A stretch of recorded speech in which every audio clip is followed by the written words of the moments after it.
Chapter 144. In his previous life, Jiang Tian was not famous and could not do anything. He could only watch as the Jiang family was destroyed. In this life, Jiang Tian returned in a strong and powerful manner. He would not allow such a tragedy to happen again. Those demons and monsters who coveted the Jiang family deserved to be killed. They all deserved to die. Jiang Tian, Zhao Xueqing was shocked. She could feel a terrifying murderous aura emanating from Jiang Tian's body. Jiang Tian was usually calm and carefree. Even if he met a strong enemy, he would not bat an eyelid even if Mount Tai collapsed in front of him. She had only felt Jiang Tian's terrifying murderous aura when Li Pengtao was molesting her. The second time was now. "I'm fine." Jiang Tian retracted the murderous aura in the depths of his heart and smiled warmly at Zhao Xueqing. "Have you finished packing?" "Yes. There are 8 fortune bracelets for Grandpa and Mom and Dad, pills, tonics." Zhao Xueqing reported with great familiarity. Let's go. Let's go now." Jiang Tian nodded calmly, but he could not wait any longer. In fact, Jiang Tian had wanted to return to Qixia County for a long time. However, Jiangnan was still unsettled and Wei Shuofeng was still concerned about it. He was not at ease. Moreover, he had not broken through to the mid-stage of qi refining, so he had to wait for a few more months. He had not seen them for 10,000 years. When he thought of his parents, Jiang Tian's guilt and longing became even more severe. This had been tormenting him for 10,000 years. At this moment, Jiang Tian could not wait to fly to his parents' side. When they set off, Jiang Tian wanted to drive the Rolls-Royce Phantom, but Zhao Xueqing stopped him. "Mom has always been worried that we will spend money recklessly. If we drive this over, she will be furious." "And, what Qing'er said makes sense.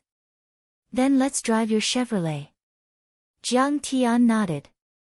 Ghost Kick and Shen Mange placed all of Jiang Tian's gifts in the trunk and asked, "Master, Mistress, should we follow them?"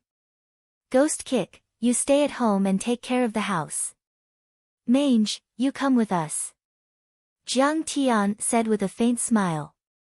The spirit gathering formation contained many natural treasures. If an expert were to discover it, they would definitely covet it. Thus, it was better to leave the ghost leg behind. Afterwards, Shen Mange drove the car while Jiang Tian and Zhao Xueqing sat in the back, hand in hand. They headed towards Qixia County.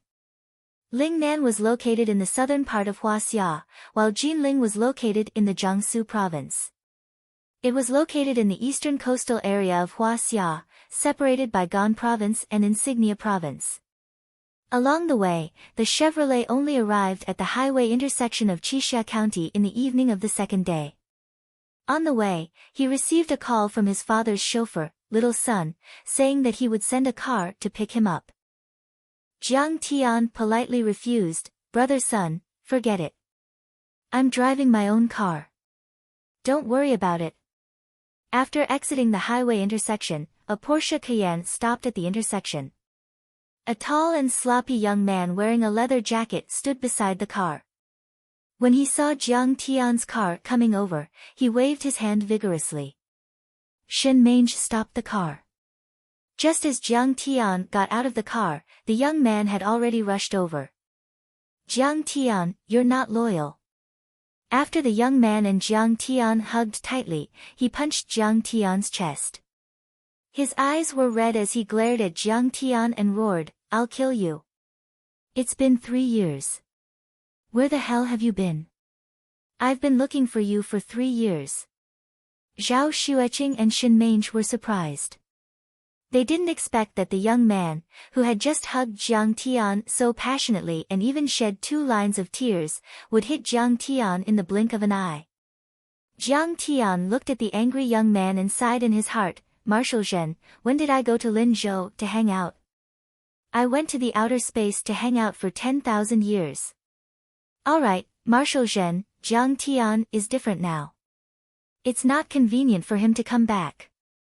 In a Volkswagen Golf next to them, a young man wearing a pair of gold-rimmed glasses came out and advised. What's there to be afraid of? At least in Qixia County, it's our territory. Marshal Zhen said disdainfully. Then, he shouted angrily, I heard that kid threatened to take care of you. Back then, I carried a knife and went to the hospital where he was staying. Unfortunately, he ran away. Otherwise, I would have killed him. Do you have to hide from him? Let's not talk about other things. In Qixia County, he dares to provoke you. In his mind, memories came one after another. Marshal Zhen's father was the director of the county's public security bureau. The mature young man was called Tan Guangxiu. His father was also a small cadre in the county. After graduation, he became a civil servant in the county government. He worked under Jiang Tian's father. Before the second year of high school, Marshal Zhen and Tan Guangxiu, who lived together in the county government's courtyard, were Jiang Tian's best friends and playmates. Before the age of 5, they stole sunflowers from the kindergarten together. They spat at passers-by downstairs together for fun. In elementary school, this group of precocious playboys watched embarrassing videos together. They threw bricks into the teacher's private toilet together. They climbed through the window together to peek at the girls' bathhouse together. In junior high school, they skipped class together to play The King of Fighters in the game hall. The teacher called their parents and punished them to stand together. In high school, more than 10 children from the county government's courtyard fought against more than 100 children from the county government's courtyard. They held knives and hacked at each other. In the end, they were outnumbered and chased the other side down the street. Among the few of us, I'm the most useless. Standing with you guys, I feel like I'm useless. Jiang Tian said with a sigh. This was Jiang Tian's true thoughts during that time in his previous life. Although he was a playboy, he was also loyal and didn't want to implicate his brothers. Bullshit. If you say that, it means you don't treat us as brothers. Marshal Zhen's tears flowed like crazy. He pointed at Jiang Tian and roared, how difficult is it? Can't we handle it together? But you left Xixia without saying a word. You didn't even leave a phone number. Where do you want us to go to find you? Jiang Tian was silent. However, a warm current welled up in his heart. Marshal Zhen, don't be angry. Zhao Xueqing walked up and said, actually, Jiang Tian hasn't forgotten about you. He often mentions you guys to me. He wants to make some achievements himself before looking for you guys. Is there a need for that? Marshal Zhen suddenly turned around and angrily glared at Zhao Xueqing. He was so angry that he vented his anger at everyone. Is there a need for us to prove anything to him? Even if he's a murderer, the three of us will go to jail for him. At worst, we'll go to jail with him. If he's a drug addict, the three of us will let him smoke. He's scum. The three of us will stand beside him. Let's see who the fuck dares to scold him. Zhao Xueqing was slightly stunned. She didn't know how to persuade the angry Marshal Zhen. Marshal Zhen glanced at Jiang Tian. He opened the door of the Porsche Cayenne and sat in. He cast a sidelong glance at Jiang Tian and sneered, you're so boring. You're boring. Jiang Tian retorted. You're boring. Marshal Zhen's voice rose a few octaves. You're even more boring. Jiang Tian noticed that the frost on Marshal Zhen's face was melting bit by bit. The corner of his mouth slowly rose into a smile. He laughed and said, you're smiling, smiling, smiling. Who's smiling at you? Marshal Zhen shouted coldly. But in the end, his handsome face couldn't hold back anymore. He burst into laughter. All right, brother, don't be angry. Jiang Tian walked to his side and patted Marshal Zhen's shoulder. The valiant Commander Zhen was now like a young couple who was having an argument. He shrugged his shoulders and pretended to be angry. Jiang Tian, don't you dare touch me. All right, let's go eat. I've booked a restaurant to welcome Jiang Tian. Tan Guangxiu looked at the time and smiled. The location of the dinner was the best hotel in Qixia County, Qixia Hotel. But it was only a 4-star hotel. Although the decoration was luxurious, it was filled with the aura of a nouveau riche. Not to mention Yangcheng, it couldn't even be compared to Linzhou. Su province's economy had developed well in the 1990s. But now, it was far behind Lingnan and Zhonghai. What's more, Qixia County was only a small county. As the host and the guests sat down, Zhen Shuai glanced at Shen Mange. His eyes flickered with a sly light as he clicked his tongue in wonder. He lowered his voice and laughed, "Jiang Tian, it seems that you're developing well in Linzhou. This secretary's seat is so smooth. If she were in our Qixia County, she would definitely be the #1 beauty."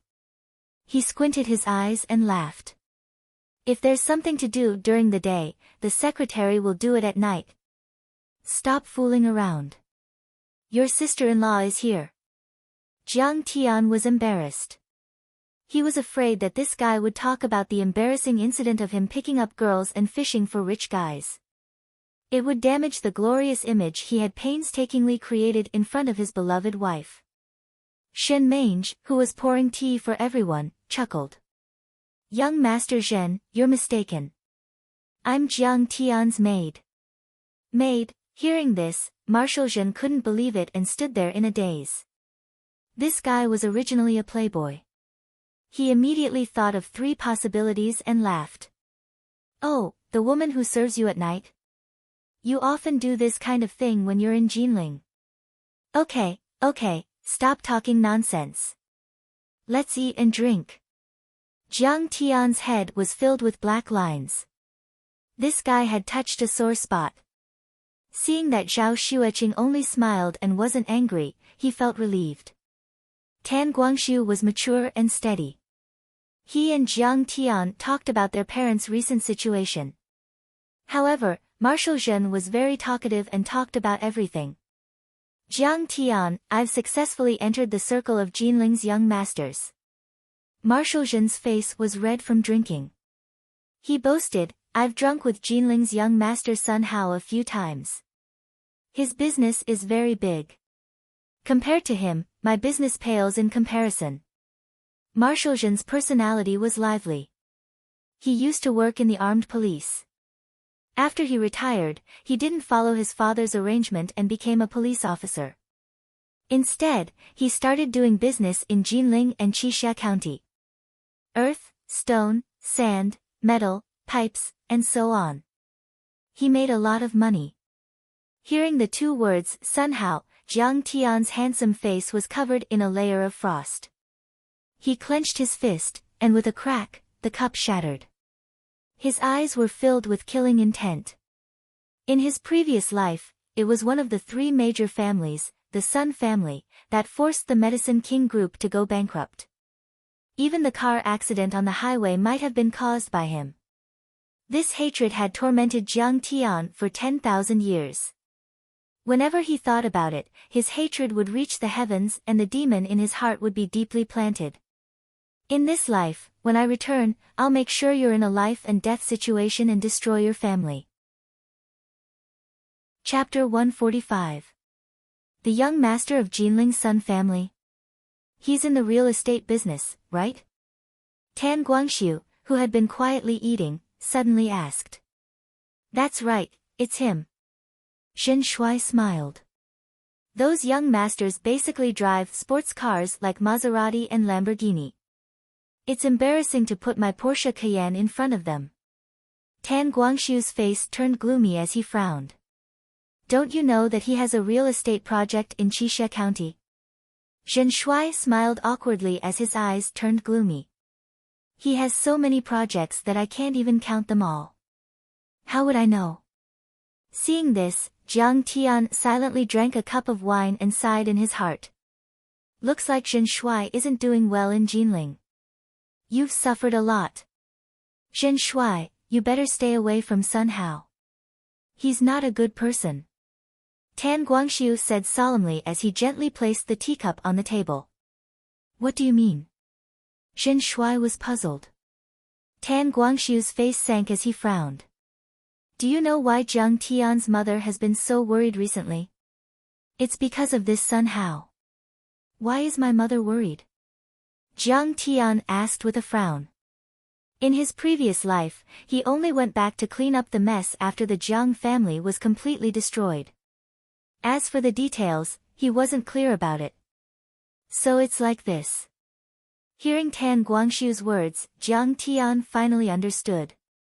Qixia Pharmaceutical Factory was the place where the Medicine King Corporation was founded. It was also one of the largest research bases. But in this era, TCM was declining and its profits were limited. On the other hand, real estate was developing rapidly.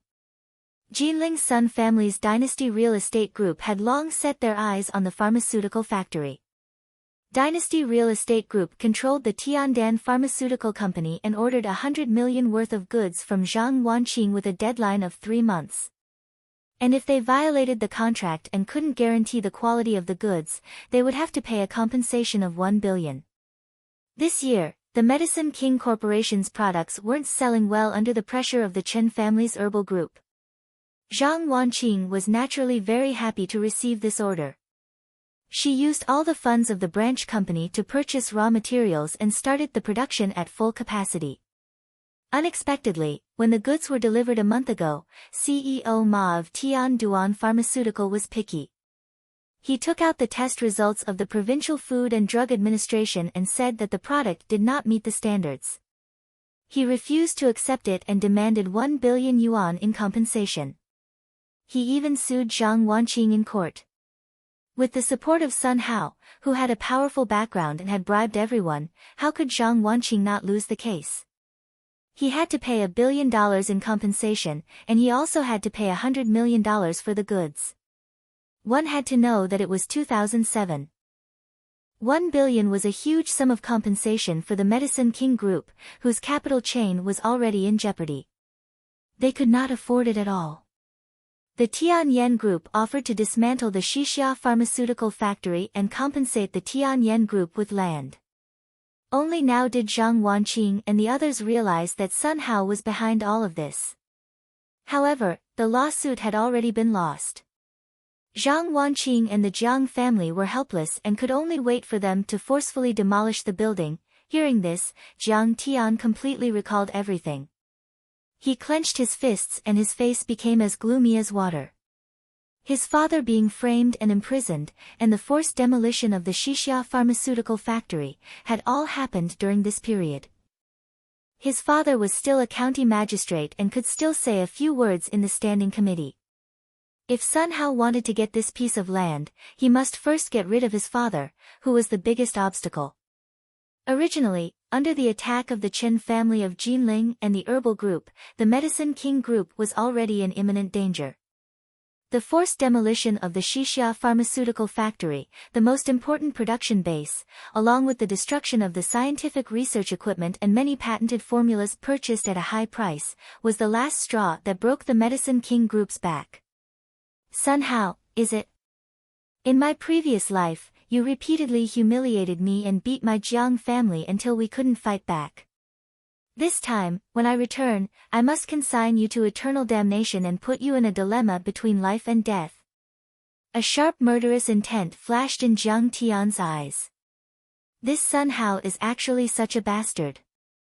After hearing this, Zhen Shuai was so angry that he slammed the table and said angrily.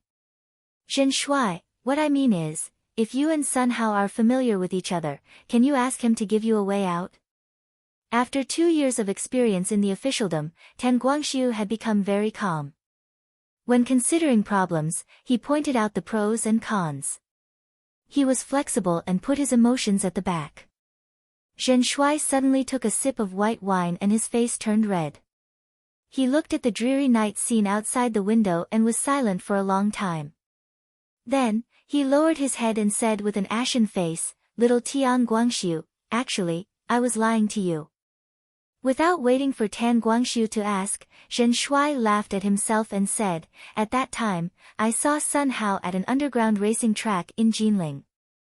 I wanted to participate in the race, but he slapped me and said that I came from a small place and that my car was too bad. I didn't deserve to play with them. His hands were slightly trembling as he said with a trembling voice, "At that time, my girlfriend was there. I wanted to fight back, but I didn't dare." Tears rolled down his face as he bitterly said, "I originally thought that my father was a bureau chief in Qixia County. But I never expected that in the eyes of those young masters in Jinling, I'm nothing. I'm not even qualified to be their underling." Tan Guangxiu gently sighed as he handed over a tissue and said, "Don't cry. You're just like a woman." Zhen Shuai wiped his tears and smiled, "That's right. I was just bragging. Now that I've spoken the truth, I feel much better. If you guys want to laugh at me, then laugh at me."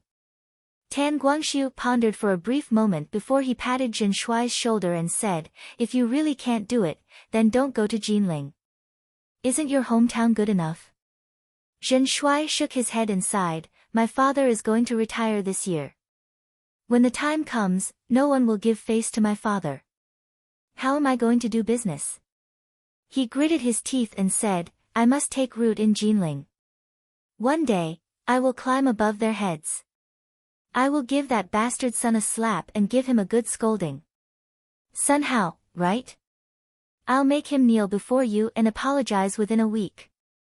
Jiang Tian's eyes flickered with a cold light as he slowly said, "Holy shit, Jiang Tian, I'm convinced by your domineeringness. You even dare to hit a young master in Yanjing, so what are those bastards in Jinling?" Zhen Shuai was delighted. He raised his glass and clinked it with Jiang Tian's before gulping it down. Naturally, Zhen Shuai only treated it as Jiang Tian's words. Back then, Jiang Tian was expelled from Jinling because he offended a powerful figure. So how could he dare to provoke Sun Hao?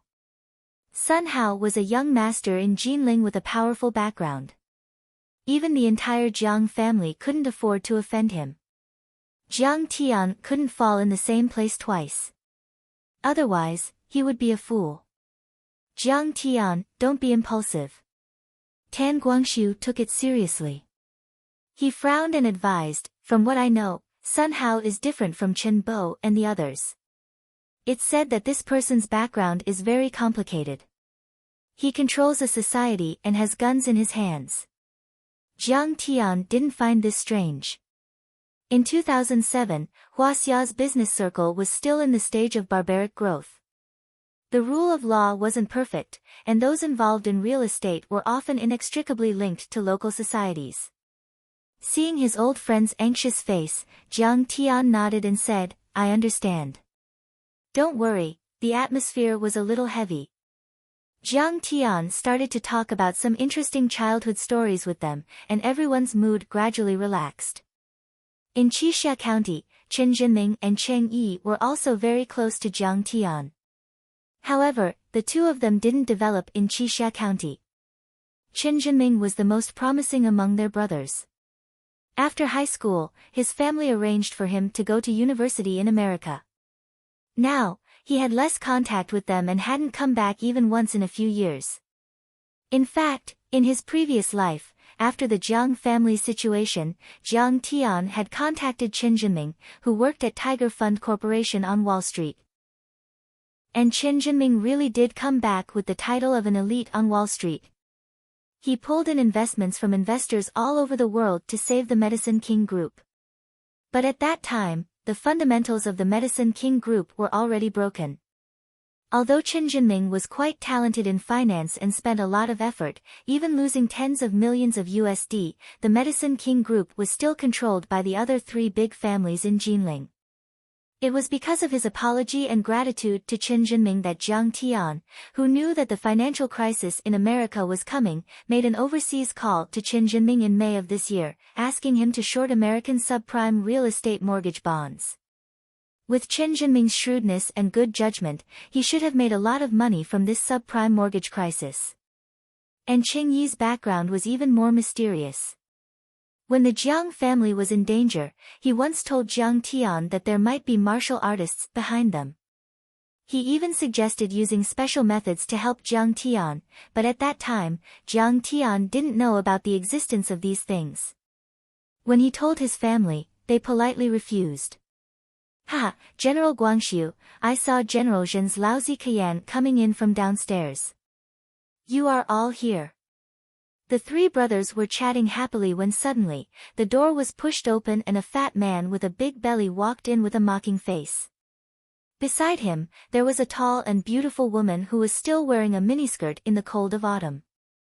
The girl's small face was exquisitely made up. She had big watery eyes, bright red lips, big breasts, a thin waist, and a seductive curve from her waist to her crotch. Her legs were also slender and straight, comparable to snow.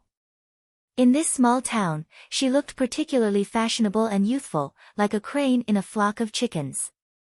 She was very eye-catching. Seeing them, Jiang Tian's eyes flickered slightly, but he didn't have much reaction. He calmly sipped his tea. This fat man was Zhao Wuji, the son of the county party secretary, Zhao Junlin. When he was young, he was the king of the children in the county party's courtyard, while Jiang Tian and the others were from the county party's courtyard. Since kindergarten, he had been fighting with Jiang Tian and the other children. In high school, this guy was jealous of Jiang Tian and was almost chopped to death by Jiang Tian. Since then, the two groups often had conflicts. According to Jiang Tian's memory, this guy started a construction company in Qixia County. The company wasn't big, but under his father's care, he made a lot of money and had tens of millions of assets. He was really one of the richest tycoons in the area. In his previous life, this guy often bullied Jiang Tian, but in Jiang Tian's eyes, it was just a harmless joke.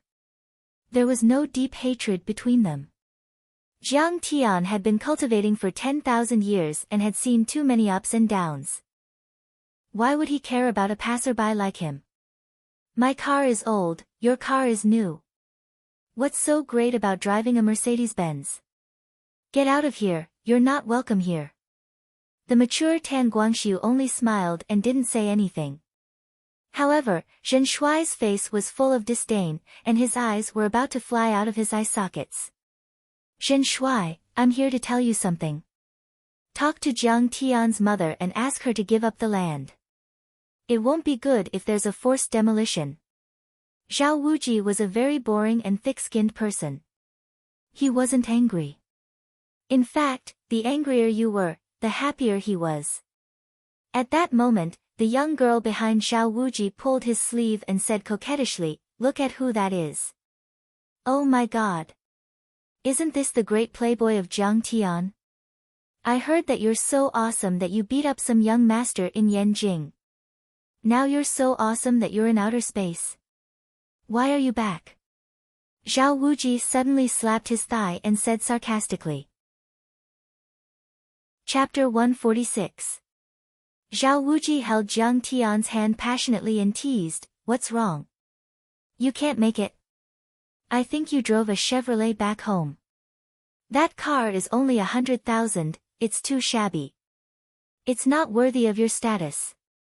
Even my housekeeper is better than your car." He smacked the key to the Benz on the table and pulled a chair to sit down. He smiled and said, "I have an Audi A8, and it's only been driven for 40,000 kilometers. I don't like it, so I don't drive it. Why don't I give it to you? Give it to me for free." "Absolutely." Jiang Tian smiled, and did not bicker with him. Zhao Wuji did not expect that Jiang Tian would not listen to him even though he was so ruthless. Instead, he wanted his car. He smiled awkwardly and said, "I'm not giving it to you for free, I'm selling it to you." "Sorry, I don't want second-hand goods." Jiang Tian glanced at the girl behind him calmly. He felt that she looked familiar, but he could not recall who she was. Zhao Wuji's face stiffened when he heard that. The girl was enraged. She pointed at Jiang Tian and scolded, "Jiang Tian, who are you calling second-hand goods? You really don't know what's good for you. Do you think you're still that hedonistic young master? You've been kicked out of your family, and you still have the face to show off in front of me." She said arrogantly, "My dad has been transferred to Jinling City's Commission for Discipline Inspection. One word and your dad will be finished. Now that you've offended me, you still want to live well. You're going to die. After that, she walked away in her high heels. Zhao Wuji followed her out of the door. He smiled sinisterly and said, Jiang Tian, don't blame me for not warning you. You're in trouble. Is she crazy? Did I do anything to her? Jiang Tian was confused. Jiang Tian, stop joking. Did you forget? Tang Jialan's virginity was taken by you. Zhen Shuai said softly while holding back his laughter. Ah. So it's her. When Jiang Tian heard this, he was stunned for a moment before bursting into laughter. Zhang Wanqing had moved the headquarters of the Medicine King Group to Jinling when she was still in elementary school in Jiangtian. As for Jiang Tian, he stayed with his father in Qixia County. However, his father was also very busy with work, so how could he have the time to take care of him? As a result, Jiang Tian, who had no one to control him, quickly became a devil incarnate. He often skipped classes, got into fights, and started dating when he was in junior high school. The object of this puppy love was Tang Jialan. At that time, the two of them had kissed, and Tang Jialan had thought that she had lost her virginity. She had told a few of her close friends about it, and after a while, the news had spread throughout the circle of the second generation in Qixia County. Come to think of it, the fight between Jiang Tian and Zhao Wuji in high school was also because of Tang Jialan. As a result, even after Jiang Tian had gone to university, many years after the incident, Jiang Tian was still known as the person who had taken Tang Jialan's virginity during class gatherings. When Jiang Tian had said those words in front of Tang Jialan's boyfriend, it was inevitable that she would overthink it and get angry. However, Jiang Tian didn't take this matter to heart and continued to chat with the two brothers. They drank until 11 o'clock at night, when the restaurant was about to close. Only then did the drinking session end. After eating and drinking to their heart's content, they drove home. Shen Mange suddenly looked at the rearview mirror and smiled. Interesting, those two cars have been following us. Yes, it's Fatty Zhao and Tang Jialan. They also brought 7 or 8 thugs. Jiang Tian had already sensed it. He smiled faintly and said, then drive the car to Mount Wu and play with them. Master, they're just people from the secular world. It's not good to kill them like this. Shen Mange pondered for a moment and said softly, besides, Madam is here watching, you're wrong. They're not the target. There's another car following us. Jiang Tian smiled faintly and sighed. There are a few real masters in that car. Okay. Shen Mange finally noticed that there was a commercial car following them from afar. She nodded, adjusted the navigation, and drove towards Mount Wu in the northern suburbs. In the Mercedes-Benz behind them, Tang Jialan's fiery gaze almost shot through the Chevrolet in front of them and burned Jiang Tian alive. She said angrily, why don't we just let my dad investigate his dad? Isn't it too easy for him to beat him up? Lin, you can't do that. That's killing him. Zhao Wuji smiled and said, after all, we're from the same place. How can we be so ruthless? We just need to vent our anger. Then we must break one of his legs. Anyway, he's in the Jiang family now. His uncle doesn't care about him, and his grandma doesn't love him. No one cares. Tang Jialan waved her fists and said angrily. Don't worry. These brothers of mine are very popular in Xixia. Just wait and see. Jiang Tian will definitely kneel down and apologize to you. Zhao Wuji said with a proud smile as he picked up a soft Chunghua cigarette and started smoking. At the end of the mountain road in Mount Wu, the mountain road ahead was cut off. This place was deserted and was close to the wilderness. Shen Mange stopped the car and Jiang Tian got out. Tang Jialan jumped out of the car. Surrounded by a few strong men, she arrogantly approached Jiang Tian. She pointed at Jiang Tian and scolded, Jiang Tian, kneel down and apologize to me. Otherwise, I'll kill you. Don't be so reckless. There will be masters coming later. Don't scare you when I kill them. Jiang Tian waved his hand and smiled. What masters are coming?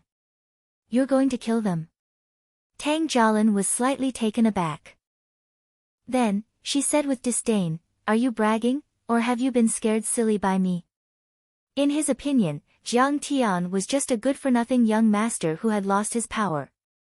He was just a piece of trash that could be easily manipulated by him. Killing people, was that a joke? That was a prison sentence. Jiang Tian dared to do it. Tang Jialin, who was born in an ordinary cadre family, had a normal way of thinking. She believed that Jiang Tian could fight, but she didn't believe Jiang Tian's words at all. Sister Lin Lin, don't talk nonsense with him.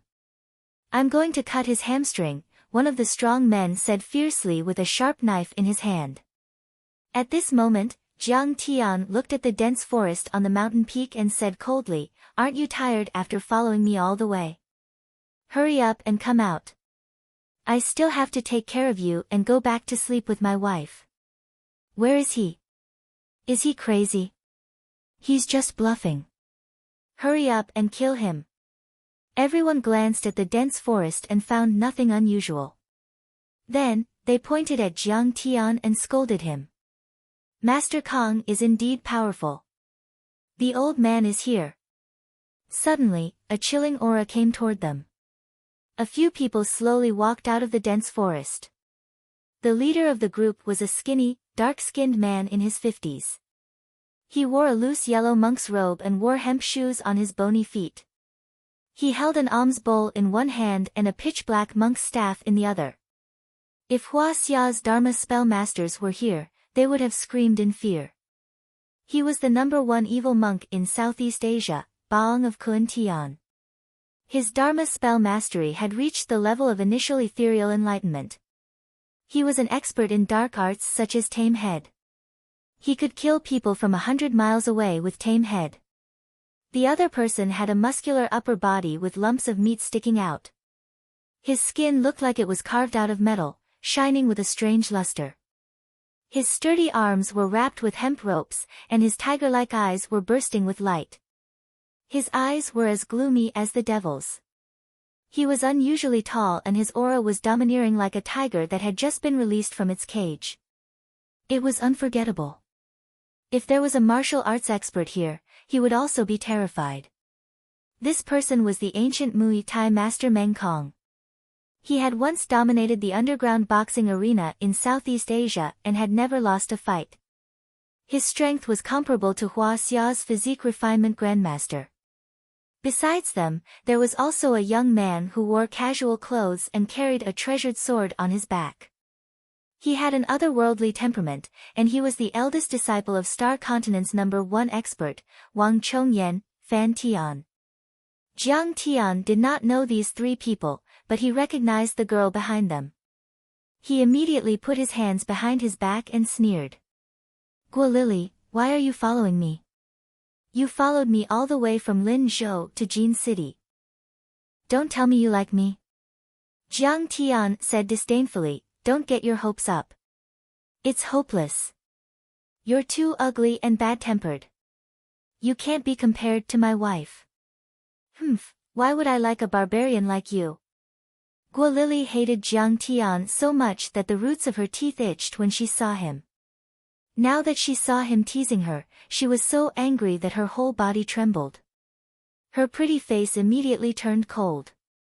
She ground her fine silver teeth and sneered, I told you long ago that I'm not someone you can afford to offend. But in White Ape Valley, you disrespected me time and time again and even dared to hit me. Today, your death date has arrived. She raised her chin proudly and said, Brat, hurry up and hand over those life crystals. Otherwise, I'll kill you. You want to rob me? You can try. I'll slap you to death. Jiang Tian spat on his hands and laughed evilly. Baong of Kun Tian said calmly, Benefactor Jiang, the heavens are virtuous. Why are you so unreasonable? The head of the Guo family is seriously ill. Only life crystals can save him. If you give one to Miss Guo, we'll definitely reward you handsomely. Otherwise what? Jiang Tian smiled faintly. You've seen it for yourself. Our Xingzhou police's top 3 experts are here. Killing you will be like killing a dog. Baong of Kun Tian said with a sinister smile. Huaxia is a lawful society. There are police officers here. Murder and arson. Where do you think this is? His father is the local deputy mayor.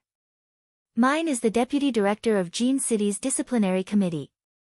We just need to make a phone call and the police will come to arrest you. When Tang Jialin saw that a group of people had suddenly rushed over and hindered her from taking care of Jiang Tian, especially Guo Lili, who was more fashionable and beautiful than herself, she immediately became angry. Where did you come from, wild girl? You're behaving atrociously in our Qixia County. Hurry up and get lost. Ha, so funny. Guo Lili almost burst out laughing when she heard that. She said disdainfully, a little deputy county head and a deputy department head are nothing. Do you know that even the mayor of Jinling City has to bow his head when he sees the Guo family? Tang Jialin was used to flaunting her power in Jin City and Qixia County. How could she endure Guo Lili's anger? She waved her hand impatiently and said, Wu Lin, beat her. Wu Lin was the guy with the sharp knife. He was Zhao Wuji's #1 hired thug. Normally, his combat strength was quite strong. Now that he heard his mistress's order, he immediately pointed the knife at Guo Lili and approached her. He scolded, Little bitch, are you going to get out or not? Don't get in the way of me beating people. If you dawdle here, we'll take turns and ruin your face. Noisy. Meng Kong's eyes flickered with an ominous glint. He leaped forward and slapped Wu Lin's head. Bang! At this moment, balls of blood filled the air and filled everyone's mouths and noses. Everyone only saw Wu Lin's head explode like a rotten watermelon. Chapter 147. Aya, my God! Wu Lin's companions were terrified to the point they cried out involuntarily, their souls leaving their bodies as they trembled. Clang! Clang!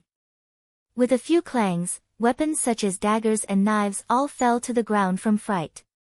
Normally, they only abused their power in this small county. Fighting in groups and bullying the common people was still possible, but killing and plundering was something they didn't even dare think about. The scene before their eyes had completely exceeded their expectations. Smashing a person's head into pieces with a raise of his hand, this was simply extremely vicious. Could it be that he didn't have the slightest concept of the law? Quickly run. Tang Jialin was terrified to the point her beautiful face went ghastly pale, then she got into the Mercedes-Benz in a sorry state and urged anxiously.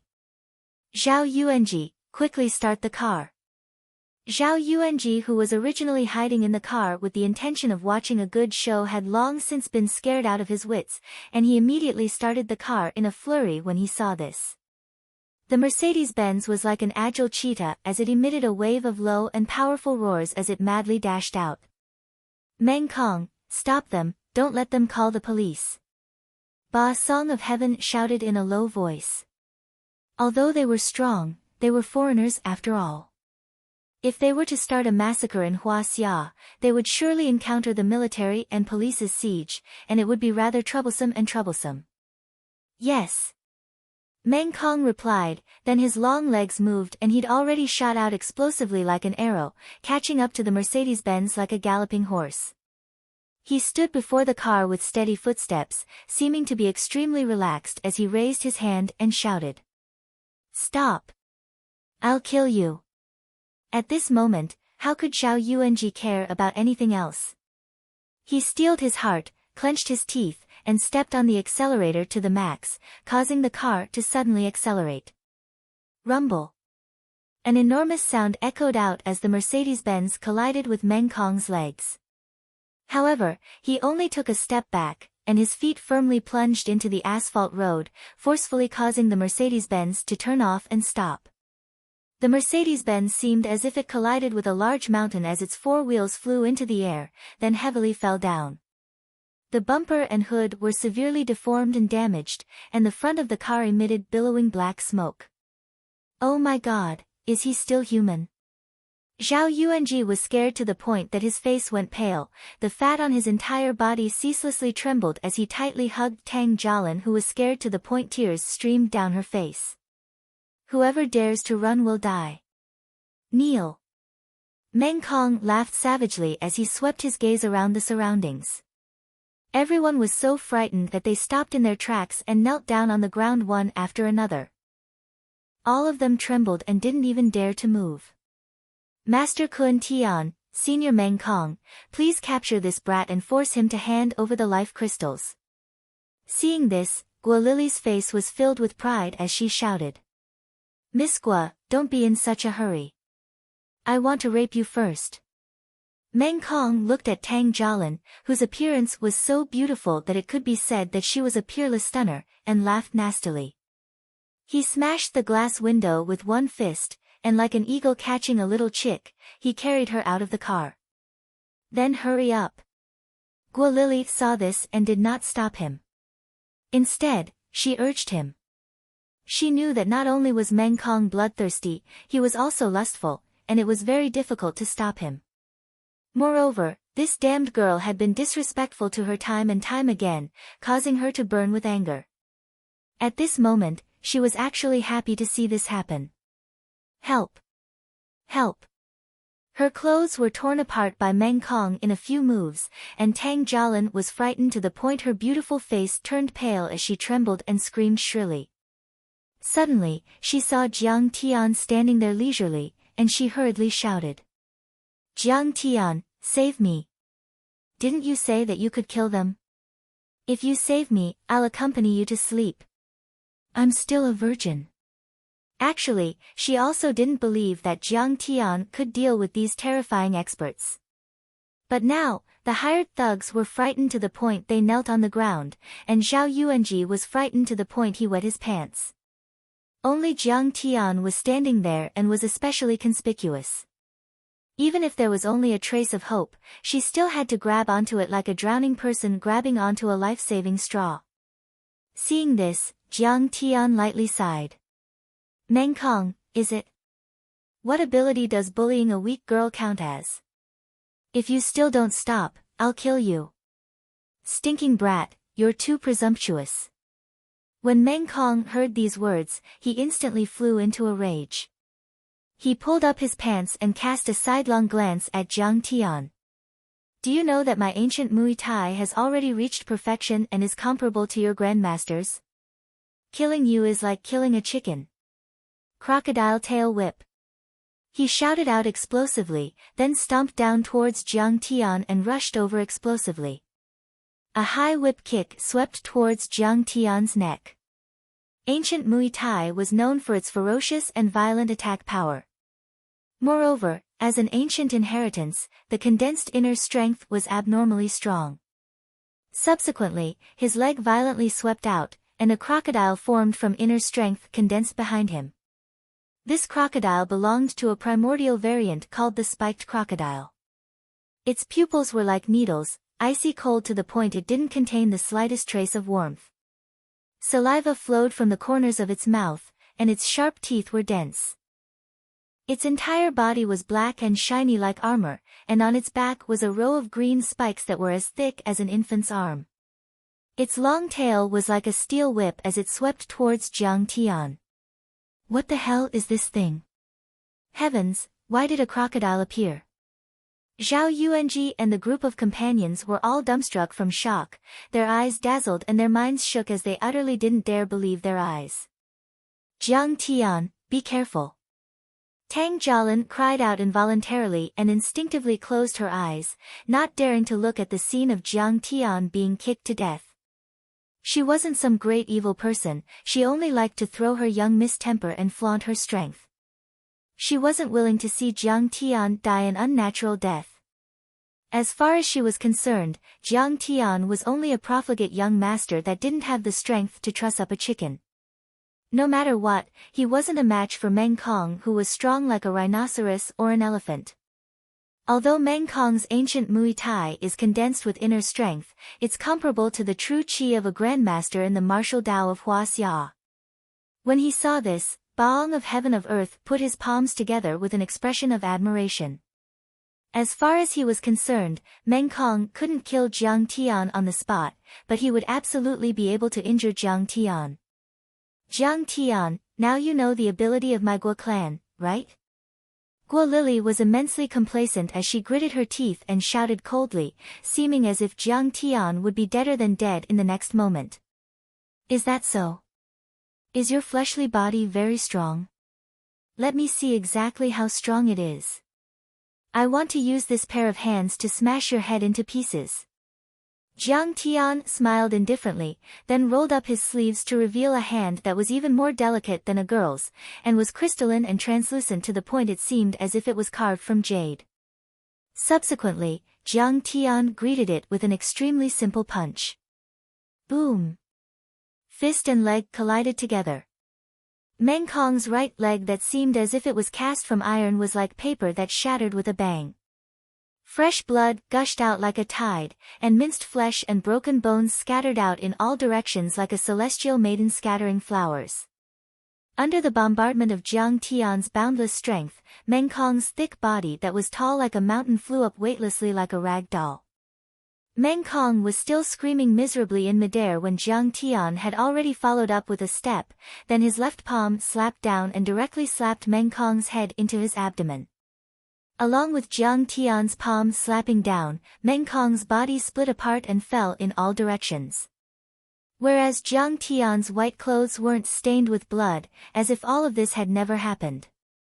In the blink of an eye, the #1 ancient Muay Thai expert, Meng Kong, died. The entire scene was deathly silent, and everyone was dumbstruck. Oh my God! Is this still human? Why is this fellow so formidable now? Zhao Wuji and the others were shocked to the point they were dumbstruck. They didn't dare believe it, and they were terrified to the point their souls almost left their bodies. Although they were only ordinary people, they were still able to discern how formidable Meng Kong was, as he was a terrifying existence that even a Mercedes-Benz couldn't kill. But he was actually slapped to death by Jiang Tian's palm. If Jiang Tian's palm slapped onto their bodies earlier, they would probably have instantly become a pile of minced meat. How is this possible? Bassoon of Kun Tian turned pale with fright as well. It was impossible for the ancient Muay Thai that Meng Kong cultivated to produce true qi, but it was able to develop inner strength that was comparable to a physique refinement grandmaster. Even if Jiang Tian was a physique refinement grandmaster, it was still impossible for him to kill Meng Kong so easily. Oh my God, this kid's strength is so strong. Guo Lily's heart skipped a beat as she hid behind Bassoon of Kun Tian. However, Bassoon of Kun Tian was Southeast Asia's #1 evil monk after all, and he was used to big battles. After a moment of shock, he quickly calmed down and said in a deep voice, Jiang Tian, you're indeed strong enough. No wonder you can dominate Jiang Bei at such a young age, and Master Kang's name is known all over the world. But you only have some achievements in martial arts, and you're definitely not a match for this poor monk's heavenly spells. He sneered proudly and said, I'm proficient in Kuman Thong, Ghost Arts, Tame Head, and the other top 10 evil arts in Nanyang. Within 10 steps, I can kill you as easily as killing a chicken. Hee, demons and monsters, you're just a clown. You have the nerve to call yourself a master. Jiang Tian's face was calm, and he didn't take it to heart at all. Jiang Tian, you're so arrogant. Bassoon of Kun Tian's face darkened as he shouted coldly, I respect you, that's why I call you Master Kong. If I don't respect you, who do you think you are? You're just a tyrant of Jiang Bei. Do you know how many martial artists like you I've killed? You talk too much. If you want to fight, then hurry up. I still have to go home and drink soup. Jiang Tian sneered and said, look at you, you look like a monkey. You came out to scare people in the middle of the night. Alright, as you wish. Bassoon of Kun Tian almost vomited blood because of Jiang Tian's poisonous tongue. The staff in his hand shook, and a few thumb-sized dolls fell from the golden ring. The dolls grew bigger with the wind, and immediately became a few pink, chubby, and cute little girls. However, they changed shape as soon as they rolled on the ground. They had green faces and fangs, and red light shot out from their deep-set eye sockets. Their bodies and arms were disproportionate, and their arms were so long that they reached below their knees and touched the instep. They looked like monkeys. Kumanthong's entire body was made of white bones, and its skin and flesh were dry. Black and yellow corpse oil kept dripping down, and it stank. However, one could not tell that the skeleton was fragile. It seemed very powerful. Especially on those dense white bones, there were countless faintly floating and circulating incantations. Traces of terrifying and strange aura were emitted from the flowing incantations. Anyone who saw it would know that this terrifying demonic creature was not to be trifled with. What is this? Tang Jialin was so scared that her face turned pale. She covered her mouth and exclaimed. Is this an evil spirit? It's too scary. Master, please spare our lives. We're just bystanders. Please let us go. Zhao Yuanji and his companions were also trembling in fear. They knelt on the ground and kowtowed. If there was a spell master here, he would definitely be scared out of his wits. This Kumanthong was extremely fast. It appeared and disappeared, and when it launched a fatal attack, no martial artist or spell master could lock onto it. It was really impossible to guard against. Master Bassoon, is this Kumanthong? It's really powerful. Guo Lily was very afraid of Jiang Tian just now, but when Bassoon of Kun Tian used the Kumanthong's secret technique, she immediately became 100 times more confident. That's right. Bassoon of Kun Tian stood proudly with a Zen staff in his hand. He sneered and said, I killed 9 babies, then wrapped them in a cloth with scriptures written on it. I wrote spells on the babies' bodies and placed them on the sacred fire for 49 days to become a Kumanthong doll. These Kumanthongs have powerful Dharma powers and are invulnerable. They don't feel any pain and can eat souls. Even a master of the transcendent state would not be able to resist them. Everyone was shocked when they heard that.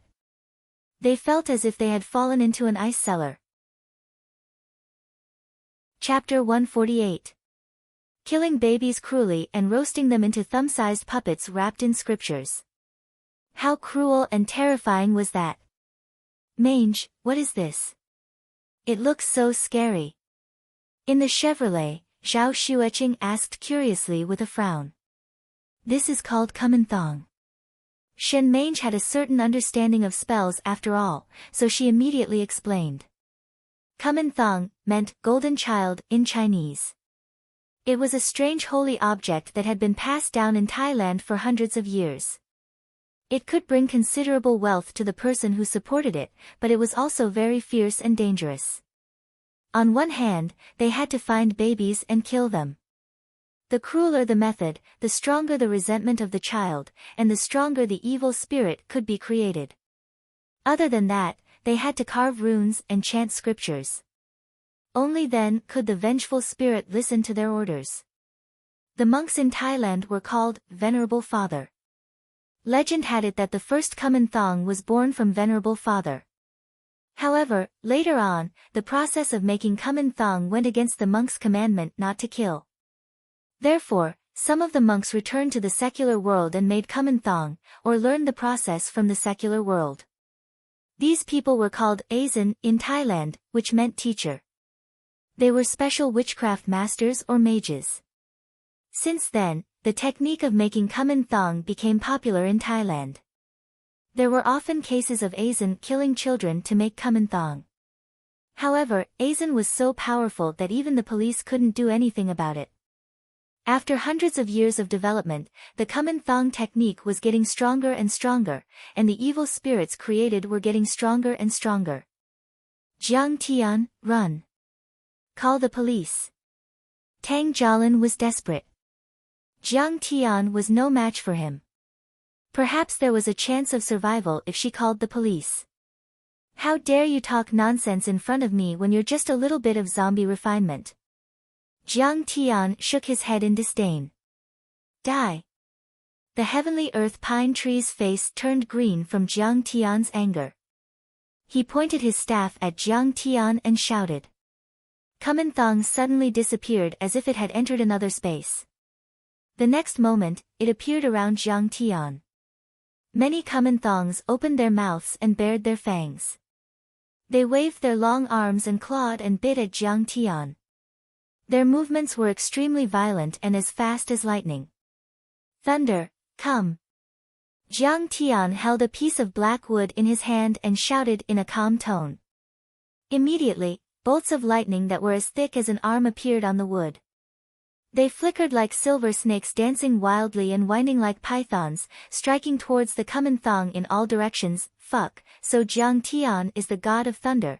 Xiao Wuji's eyes were lifeless as he mumbled to himself. He saw a scene that he would never forget for the rest of his life. Thunder-type magic treasure. The heavenly earth pine tree, who had been confident of victory, shrieked as if his chrysanthemum had burst. Thunder and lightning were extremely strong and vigorous, with a temperature of 10,000 degrees and extremely violent. Regardless of whether it was thunder-type magical treasures or spells, they were the most difficult to master. In this world, there were only a handful of spell masters who could control lightning. However, lightning was the most effective against evil and filthy things. Although his Kumanthong was powerful, it was like meeting its nemesis when it encountered a thunder-type magical treasure. At that moment, he wanted to summon the Kumanthong back, but the lightning was too fast. Before he could send out an order, a few Kumanthongs were turned into ashes by Jiang Tian's lightning and disappeared instantly. This, Guo Lily was so scared that her face turned pale. Her body trembled and she couldn't say a word. That was the Kumanthong refined by the #1 evil monk in Southeast Asia, Heavenly Earth Pine Tree. He could even fight against an experienced transcendent grandmaster for a while. However, it was destroyed by Jiang Tian's attack. How terrifying and powerful was Jiang Tian? He can even control lightning. Looks like he's a calligraphy expert. In the next moment, Ba Song of the heavenly earth tapped his toes and shot down the mountain like an eagle without even turning around. He was running for his life. Guo Lily was dumbfounded and couldn't believe it. She had guessed the beginning, but she would never have guessed the ending. She didn't expect that Bassoon of the heavenly earth would turn around and flee after just one round with Jiang Tian. She was petrified. However, Guo Lily didn't know the fear in Heavenly Earth Pine Tree's heart. He was scared out of his wits. This kid is a Dharma and martial arts cultivator. That's terrifying. Damn it. How could the Guo family's intelligence be wrong? They didn't know that he's proficient in Dharma spells and can control the most difficult lightning. I'm afraid that he's at least in the late stage of ethereal enlightenment without a Tao body. A peerless overlord who cultivates both Dharma and martial arts in Jiangbei. This is unbelievable. It seems that only Wang Chongyan can suppress him. I'm definitely no match for him. The trees on both sides retreated quickly. Heavenly Earth Pine Tree's thoughts came one after another. As he ran for his life, he wailed and roared in his heart. Heavenly Earth Pine Tree, isn't it too late for you to run away now? Go to hell. Jiang Tian sighed and raised his hand to grab the thunder meteorite wood. A bolt of lightning appeared in his hand. He waved his hand and threw it out. He's following me. How can he be so fast? Heavenly Earth Pine Tree heard Jiang Tian's immortal will telepathy. In just a few seconds, he had already run a few hundred meters away. He turned around in shock. My life is over. The silver snake in his eyes grew bigger and bigger. Heavenly Earth Pine Tree's eyes were filled with fear and despair. It was too late for him to dodge. He could only let out a scream before he was completely engulfed by the lightning and turned into a pile of ashes. Guo Lily's heart skipped a beat. She trembled as if she had lost her parents. The last bolt of lightning that killed Heavenly Earth Pine Tree was as thick as a python and as fast as a wild dragon. It was a few hundred meters away. It was like the lightning that Thor shot out in Hollywood movies. She couldn't believe it. Brahma, Guolili looked at Brahma in a daze. After all, he was Wang Chongyan's disciple. She hoped that he could protect her and escape. Unexpectedly, Brahma didn't dare to resist at all. He knelt on the ground and kowtowed as if he was pounding garlic. He sobbed and said, "Disciple Brahma is wholeheartedly convinced. Please spare my lowly life, Master Kong." He was only an inner strength cultivator. If he fought with Jiang Tian again, it would be no different from showing off in front of an expert. Could it be that he's a god? Tang Jialin was dumbstruck. She muttered to herself with a lifeless gaze. Not to mention Jiang Tian, even Meng Kong's physical body that could shake a small car and condense a large crocodile was inconceivable to her. He was like a superhero in a Hollywood movie.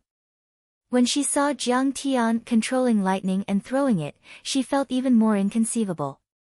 She only felt that he was like a Buddha or a god in myths.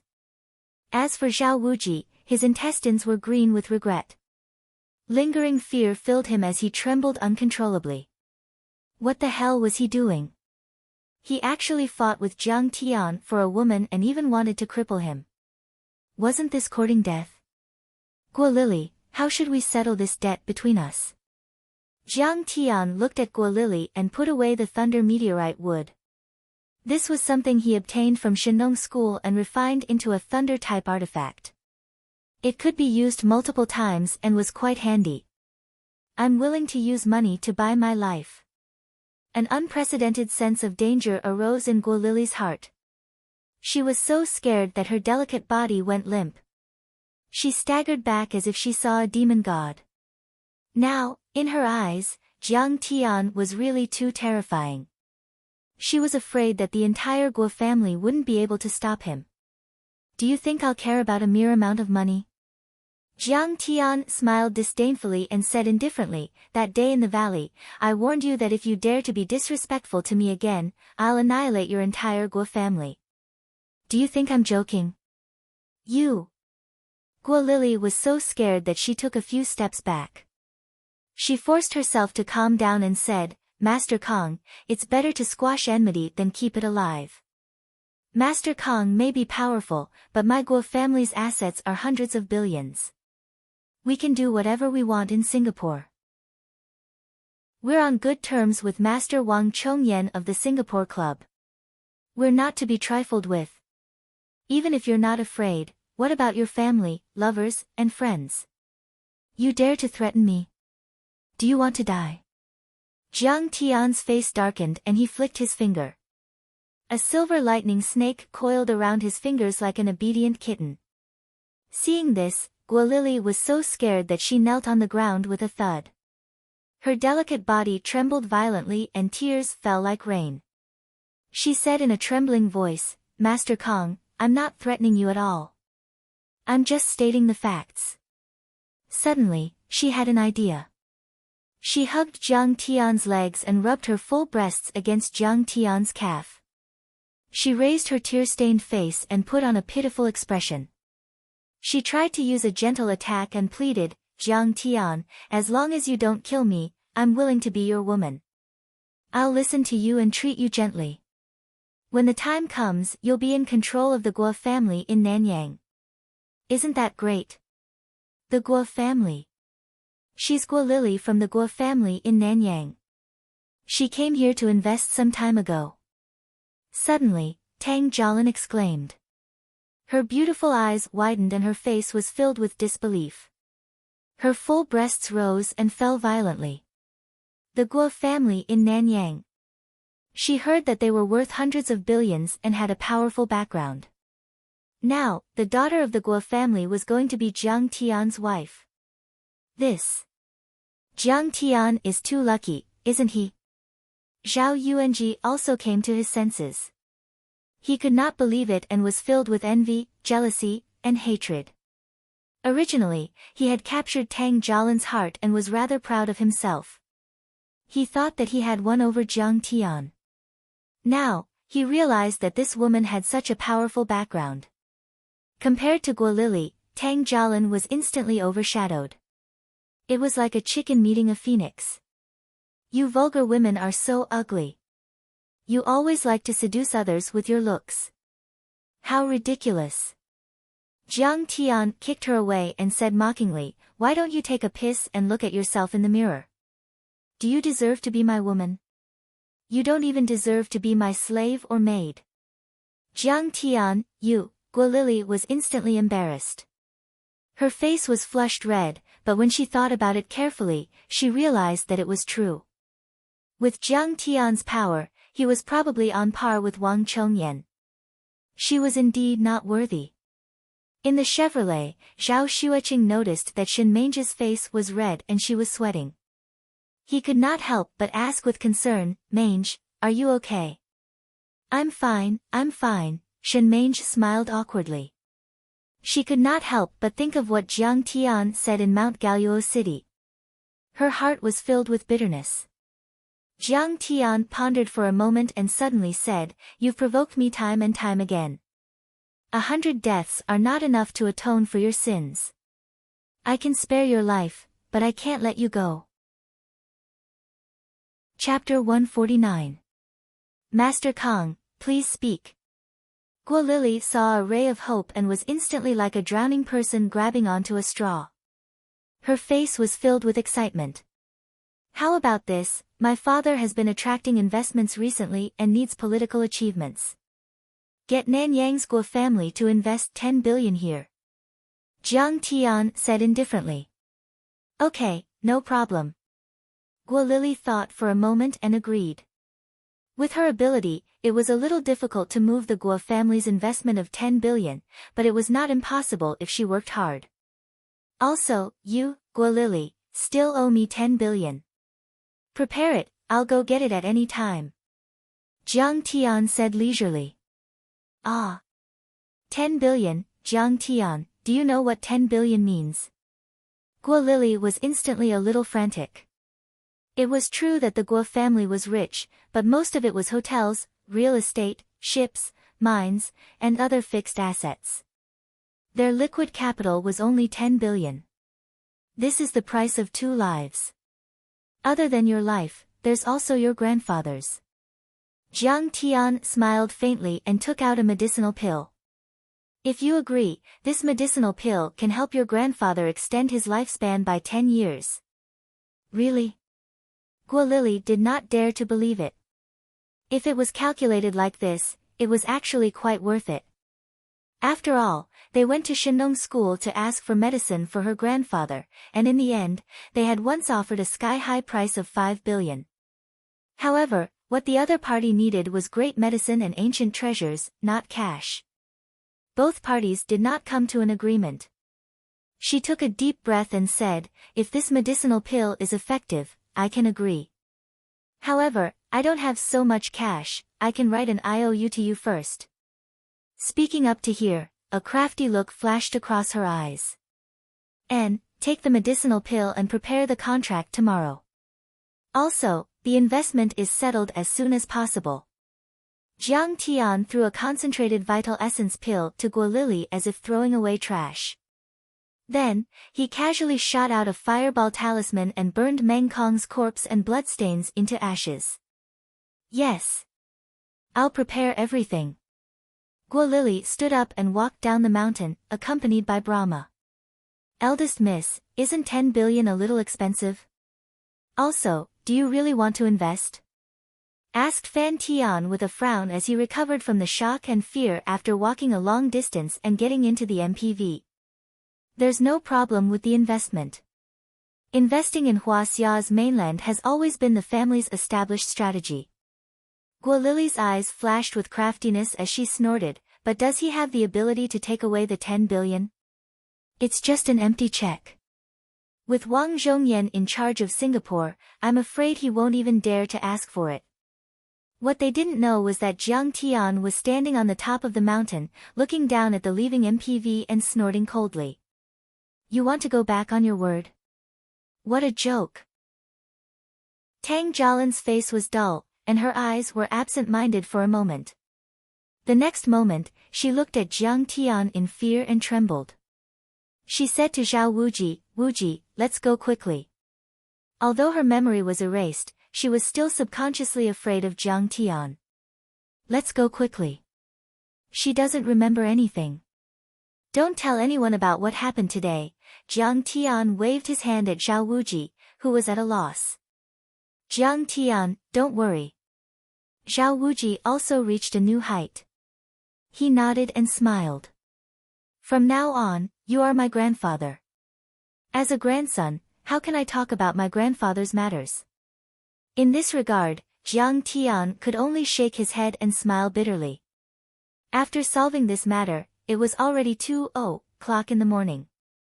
Jiang Tian couldn't wait and asked Shin Mange to stay in a nearby hotel. He took Zhao Xueqing back to his hometown without stopping. The county's residence was built in the 1990s. The walls of the brick and concrete structure were covered with tacky red porcelain pieces. Many of them had already peeled off. It had been in disrepair for a long time, and the street lights were dim. It looked quite decayed. In fact, many of the county's leaders had bought a big house in a high-end building outside. However, Jiang Zhixing cherished his reputation and lived a simple life. He still lived in a small house with an area of 80 square meters. At this moment, the small chandelier in the living room sprinkled a bright yellow light that covered the coffee table, sofa, and other old furniture. It looked very warm and beautiful. Jiang Zhixing, who was always optimistic, looked worried and sighed. Wanqing, it's very troublesome this time. I received news that the Municipal Commission for Discipline Inspection suspects that there's a problem with the seedlings purchased by the garden. They said that there's a problem with the cooperation with the Provincial Academy of Agricultural Sciences. They might investigate me. Let them investigate. Zhang Wanqing said in a huff. Academician Yen of the Provincial Academy of Agricultural Sciences originally thought that the soil here wasn't suitable, so he didn't want to build the experimental base here. It was you who gave face to your old classmate and begged for it. Her face was cold as she coldly said, at that time, it was unanimously approved by the Standing Committee of the County Committee. Secretary Junlin was full of praise for you and praised you as a meritorious person. Now that there's a problem, he blames you and pushes all the blame to you, while he himself is clean. Jiang Zhixing sighed and fell into silence for a long time before he asked, what about your factory? The first trial has already been decided. Zhang Wanqing, who had always been strong, couldn't bear it anymore. Tears rolled down her cheeks. These people are simply ruthless and ruthless. This factory is our life's work. She was heartbroken and blamed herself. She covered her face and suppressed her crying. It's all my fault. I was too careless. I didn't even investigate that Tiandan Pharmaceutical is actually a company related to the Sun family. It's clearly a fire pit, yet I still jumped into it. Wanqing, you have to be strong and don't blame yourself. Jiang Zhixing hugged his wife in his arms and patted her shoulder. You signed that contract for the development of the Medicine King Group. Besides, this attack wasn't aimed at you alone, but at the entire Jiang family. Jiang Zhixing's face was firm as he said, but I believe that justice must exist. We will definitely get through this difficult time and reinvigorate ourselves. Hubby, thank you. Thank you for supporting my work. Zhang Wanqing was moved. What are you thanking me for? We've been husband and wife for so long. Don't say such childish words. Jiang Zhixing smiled gently and scratched her nose. You're not old at all. In my eyes, you're always so handsome. Zhang Wanqing smiled and couldn't help but think of the good times when they were studying together at Yanjing University. Her heart was full of charm and gentleness. By the way, I have an idea. Jiang Zhixing hugged his wife's shoulder and comforted her for a while. Suddenly, he said seriously, Jiang Tian came back this time. Can you persuade him and Qing'er to go abroad? How can I do that? If I go abroad, I might not see him even once in a few years. Won't I miss him to death? Zhang Wanqing suddenly refused. Wanqing, I keep feeling that something is wrong. A storm is coming. Jiang Zhixing sighed and said with a deep gaze, "It'll be fine if we get through this difficult time. If we can't drag Tian down." Hearing this, Zhang Wanqing calmed down. She couldn't help but feel sad again. With tears in her eyes, she nodded and said in a trembling voice, "I understand. Pay attention to your words. This kid is a stubborn donkey. If he knows that the Jiang family is in danger, I'm afraid he won't be willing to leave." Jiang Zhixing said gently. When Jiang Tian rushed back to his hometown, Jiang Zhixing and his wife had already calmed down and concealed their emotions well. Jiang Zhixing was sitting on the old sofa, reading a book called Development Economics by Yang Shaokai, while Zhang Wanqing was watching the TV series, Golden Wedding. "Dad, Mom. I'm unfilial." Looking at his thin father with gray hair and a worried face, Jiang Tian could no longer control the surging emotions in his heart. He knelt on the ground with tears streaming down his face. Chapter 150. At that moment, countless images appeared in his mind. When he was a child, his father clumsily cooked and almost set the kitchen on fire. He raised him all by himself. When he was a teenager, he got into trouble in school and his father sighed helplessly. He raised his hand high and gently put it down. Also, after he beat up that young master from Beijing, his father put down his dignity and humbly apologized to him. "Kid, it's not a holiday. Why are you kneeling?" Seeing this, Zhang Wanqing quickly helped Jiang Tian up. "It's good that you know how to work hard." Jiang Zhixing was also slightly moved. It seemed that Jiang Tian must have thought a lot during his time in Linzhou and matured a little. "Did you drink tonight?" "Qing'er, have some soup." Zhang Wanqing quickly went to the kitchen to get the hangover soup. The hangover soup was created by his mother. It was steaming beef brisket, onions, tomatoes, and potatoes. It was sprinkled with chopped green onions. It warmed the stomach and was very comfortable. Drinking the hangover soup, Jiang Tian was touched. His eyes were wet again. This was the taste that he had missed for 10,000 years. "Qing'er, how do you take care of your skin? Why is it better than a year ago?" Zhao Xueqing didn't drink that night. She only drank 2 mouthfuls of soup before being pulled aside by Zhang Wanqing. Zhang Wanqing liked Zhao Xueqing from the bottom of her heart. She didn't look like she was looking at her daughter-in-law at all. Instead, she looked like she was looking at her own daughter. After drinking the soup, Jiang Tian let Zhao Xueqing wash up and rest. Then, he went to the study room with Jiang Zhixing to chat. Zhang Wanqing originally wanted to talk to Jiang Tian about going abroad, but the first thing that Jiang Tian said was, "Dad, I already know everything. Dad, Mom, I already know the situation at home. Don't worry, I will solve everything." "Huh? You already know?" Zhang Wanqing was dumbfounded. Jiang Zhixing sighed and said, "I'm afraid it was Zhen Shuai and Tan Guangxiu, those 2 brats, who told him." Zhang Wanqing became worried the next moment. "Jiang Tian, don't be impulsive. The other party's legal procedures are very complete. If you hit someone or something, I'm afraid you'll have to bear legal responsibility." "I understand. I will use my own way to solve it. There will definitely be no problem." After saying that, Jiang Tian went to bed, which confused Jiang Zhixing and his wife. "I'm afraid this kid is just bragging. This problem is so complicated, how can he solve it?" Zhang Wanqing shook her head and smiled bitterly. No one knew a son better than his mother. Although Jiang Tian's nature was not bad, his aptitude and ability were ordinary. Even the old man was helpless in this predicament, not to mention Jiang Tian, a young lad. Anyway, he knows how to worry about his family now. This is also a progress. Jiang Zhixing revealed a gratified smile. The next day, while Jiang Tian was resting, a phone call woke Jiang Tian up. It was actually from Zhao Wuji. "What's the matter?" Jiang Tian asked calmly.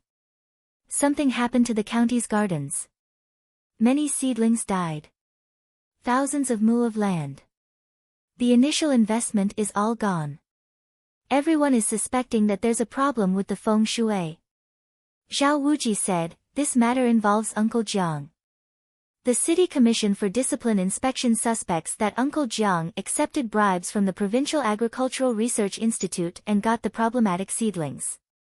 They're preparing to investigate him. Come and pick me up. We'll be there right away. Jiang Tian's heart skipped a beat and he quickly said. Jiang Tian remembered. In his previous life, it was precisely because of the problem with the seedlings in the gardens that the Commission for Discipline Inspection intervened to investigate his father. My dad was a clean man and never accepted any gifts. However, the academician from the Provincial Agricultural Research Institute was my dad's classmate. He gave my dad a carton of cigarettes that contained 50,000 RMB. My dad didn't know about it, so he accepted it. However, the Commission for Discipline Inspection did not care whether he knew about it or not. They arrested his father just because of the 50,000 yuan. Thinking of this, Jiang Tian quickly got out of bed and found Jiang Zhixing, who was eating. Dad, did you accept a carton of cigarettes from Uncle Yan Jianfan? Yes. Jiang Zhixing said carelessly. We were old classmates in university and have been friends for decades. What's wrong with taking a carton of cigarettes from him? He even took mine. Dad, there's something wrong with that carton of cigarettes. Jiang Tian scanned the cabinet with his divine sense and found the carton of cigarettes. Then, he quickly tore it apart. Why is there money in there? Did old Yan give it to you? Zhang Wanqing exclaimed. That's not right. We were the ones who asked old Yan for help with the garden project. Why would he give you money? I'm afraid old Yan doesn't know about it either, Jiang Zhixing frowned. Many farmers and seedlings ask old Yan for help. I'm afraid they gave it to him. When I was in his office, he took it out of the cabinet and gave it to me. He had been in the system for many years and knew the stakes. He broke out in cold sweat. Fortunately, little Tian found it in time. Otherwise, if something happened in the future, it would be hard to explain. I'll ask my secretary to send it to him immediately. With that, Jiang Zhixing picked up the carton of cigarettes and left. Not long after Jiang Zhixing left, Zhao Wuji arrived with a few gifts. He nodded and bowed. Auntie, I knew Jiang Tian was back, so I came to see him. Wuji, you're a rare guest. You don't have to take the gifts. It's good that you're here. Zhang Wanqing was surprised, but she still said happily. The secretary of the county committee, Zhao Junlin, had always been at odds with her husband. Especially after the garden project incident, he disliked Jiang Zhixing even more. Zhao Wuji was even more so. He was a local tycoon with a big business. Because his father was a high-ranking official, he was arrogant. Even when he met the couple, he usually ignored them. It's fine, Auntie. It's not anything valuable. Just accept it. I'm here to ask Jiang Tian to help me with something. Zhao Wuji put down the gifts and rubbed his hands. Jiang Tian, let's go. Let's go. Jiang Tian walked away. This is too strange. Zhang Wanqing was puzzled as she looked at the backs of the two people leaving. How did her son suddenly find the problem with the carton of cigarettes? It was packaged properly, and no one could tell. And why did it seem like Zhao Wuji respected and even feared her son? This was too strange. On the way, Jiang Tian had a rough idea of what was going on based on his memories from his previous life and Zhao Wuji's explanation. The Ancient Rhyme Garden Center was a project jointly promoted by the county government and the Provincial Institute of Agricultural Sciences. The county government led the Finance Bureau and State-Owned Assets Supervision and Administration Commission to invest 100 million to set up an agricultural company. The Provincial Institute of Agricultural Sciences provided the seeds and technology, and the local farmers provided the land and labor. The main purpose of the project was to cultivate precious flowers and high-end bonsai. The ancient Rhyme Garden Center was only a few thousand acres of land, but it had become the pillar of the county's industry. It was also the county government's greatest achievement in recent years. But recently, all the seedlings and bonsai had withered and died of diseases. The losses were severe, and the gardeners suspected that there was a problem with the seedlings. They held up banners and went to the county government to ask for an explanation. Some even went to Jinling and Beijing to ask for an explanation. The county government invited the experts from the Provincial Institute of Agricultural Sciences to solve the problem. After testing, they found no problems with the soil, water, ventilation, pests and diseases. Because of this matter, the leaders of the county were as anxious as ants on a hot pan. They were completely flustered. Someone suggested that the feng shui might have been damaged, and that was why the seedlings died. So, the county government invited many feng shui experts to take a look. After all, Zhao Wuji was the son of the county party secretary. He knew that this was related to his father's official position, so he had been paying close attention. When he saw Jiang Tian last night, he thought that Jiang Tian should be the same kind of person. So, he pulled Jiang Tian over. "Oh, that's it. Don't worry, I will solve the problem." After hearing what Zhao Wuji said, Jiang Tian's face was calm. He closed his eyes and rested. Zhao Wuji was confident in Jiang Tian, so he didn't say anything else. The car sped all the way to a forest in the southern suburbs of the county. The ancient Rhyme Garden Center was already crowded with people. There were cars parked outside the gate. Inside the garden, many government officials, agriculture experts, and a few feng shui experts were gathered together. They were pointing and talking. "Dad, I brought the expert to you." Zhao Wuji excitedly pulled Jiang Tian to a man standing in the middle and said excitedly, "Nonsense, is this a place where you should be? We are working on the spot." Zhao Junlin was reading the report from the agriculture experts. When he saw Zhao Wuji, he said angrily, "Dad, I am not here to play. I am here to help you with your feng shui."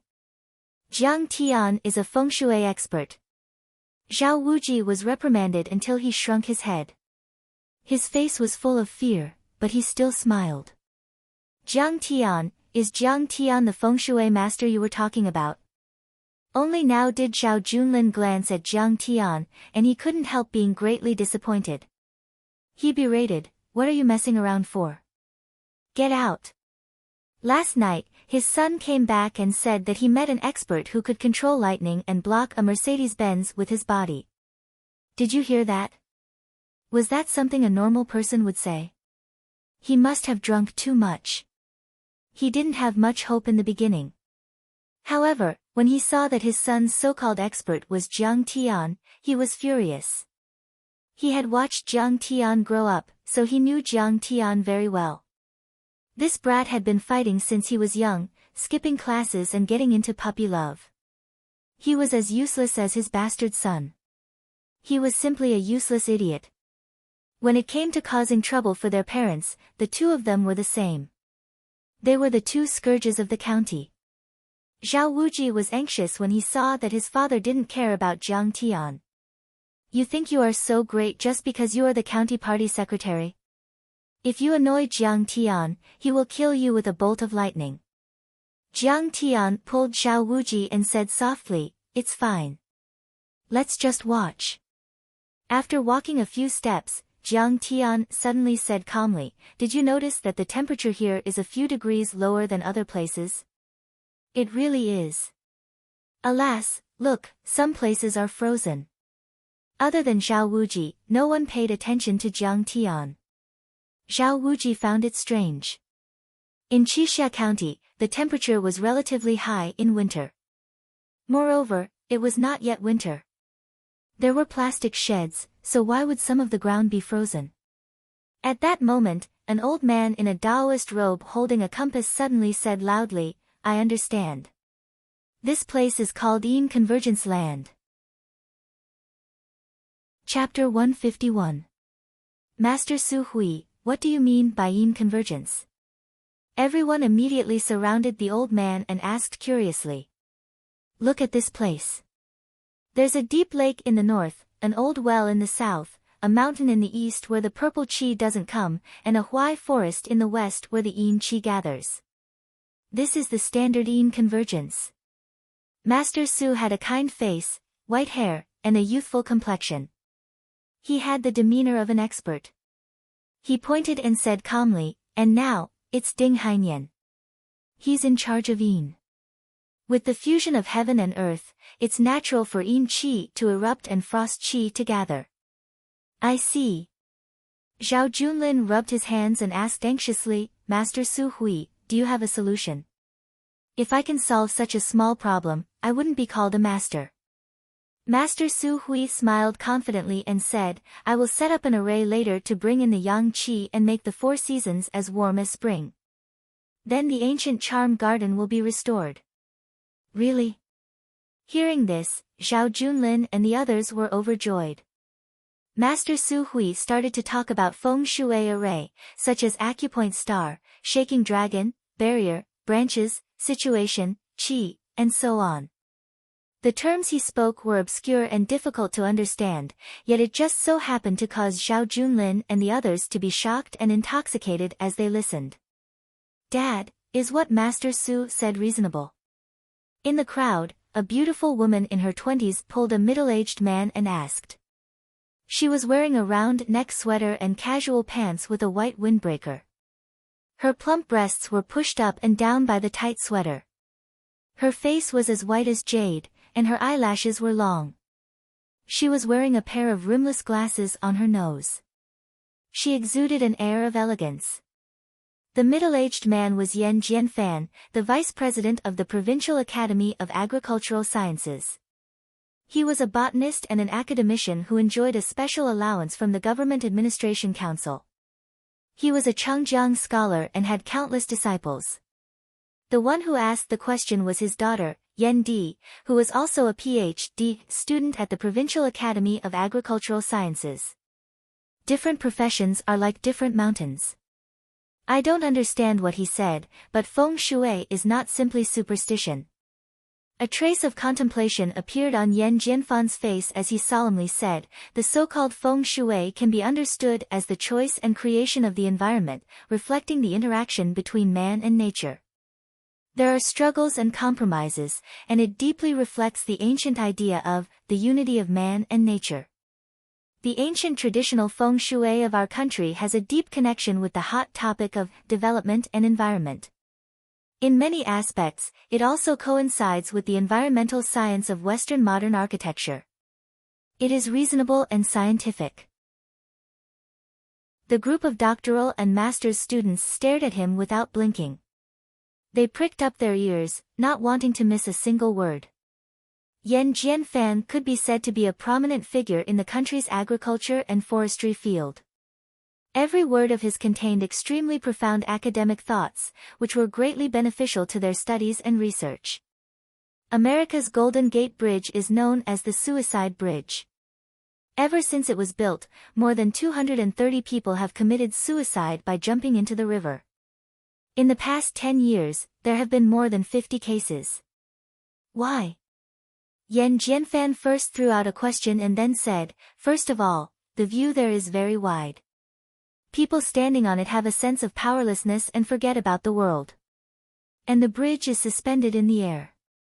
The steel structure makes people feel a slight tremor. It makes people unconsciously feel empty and unstable under their feet.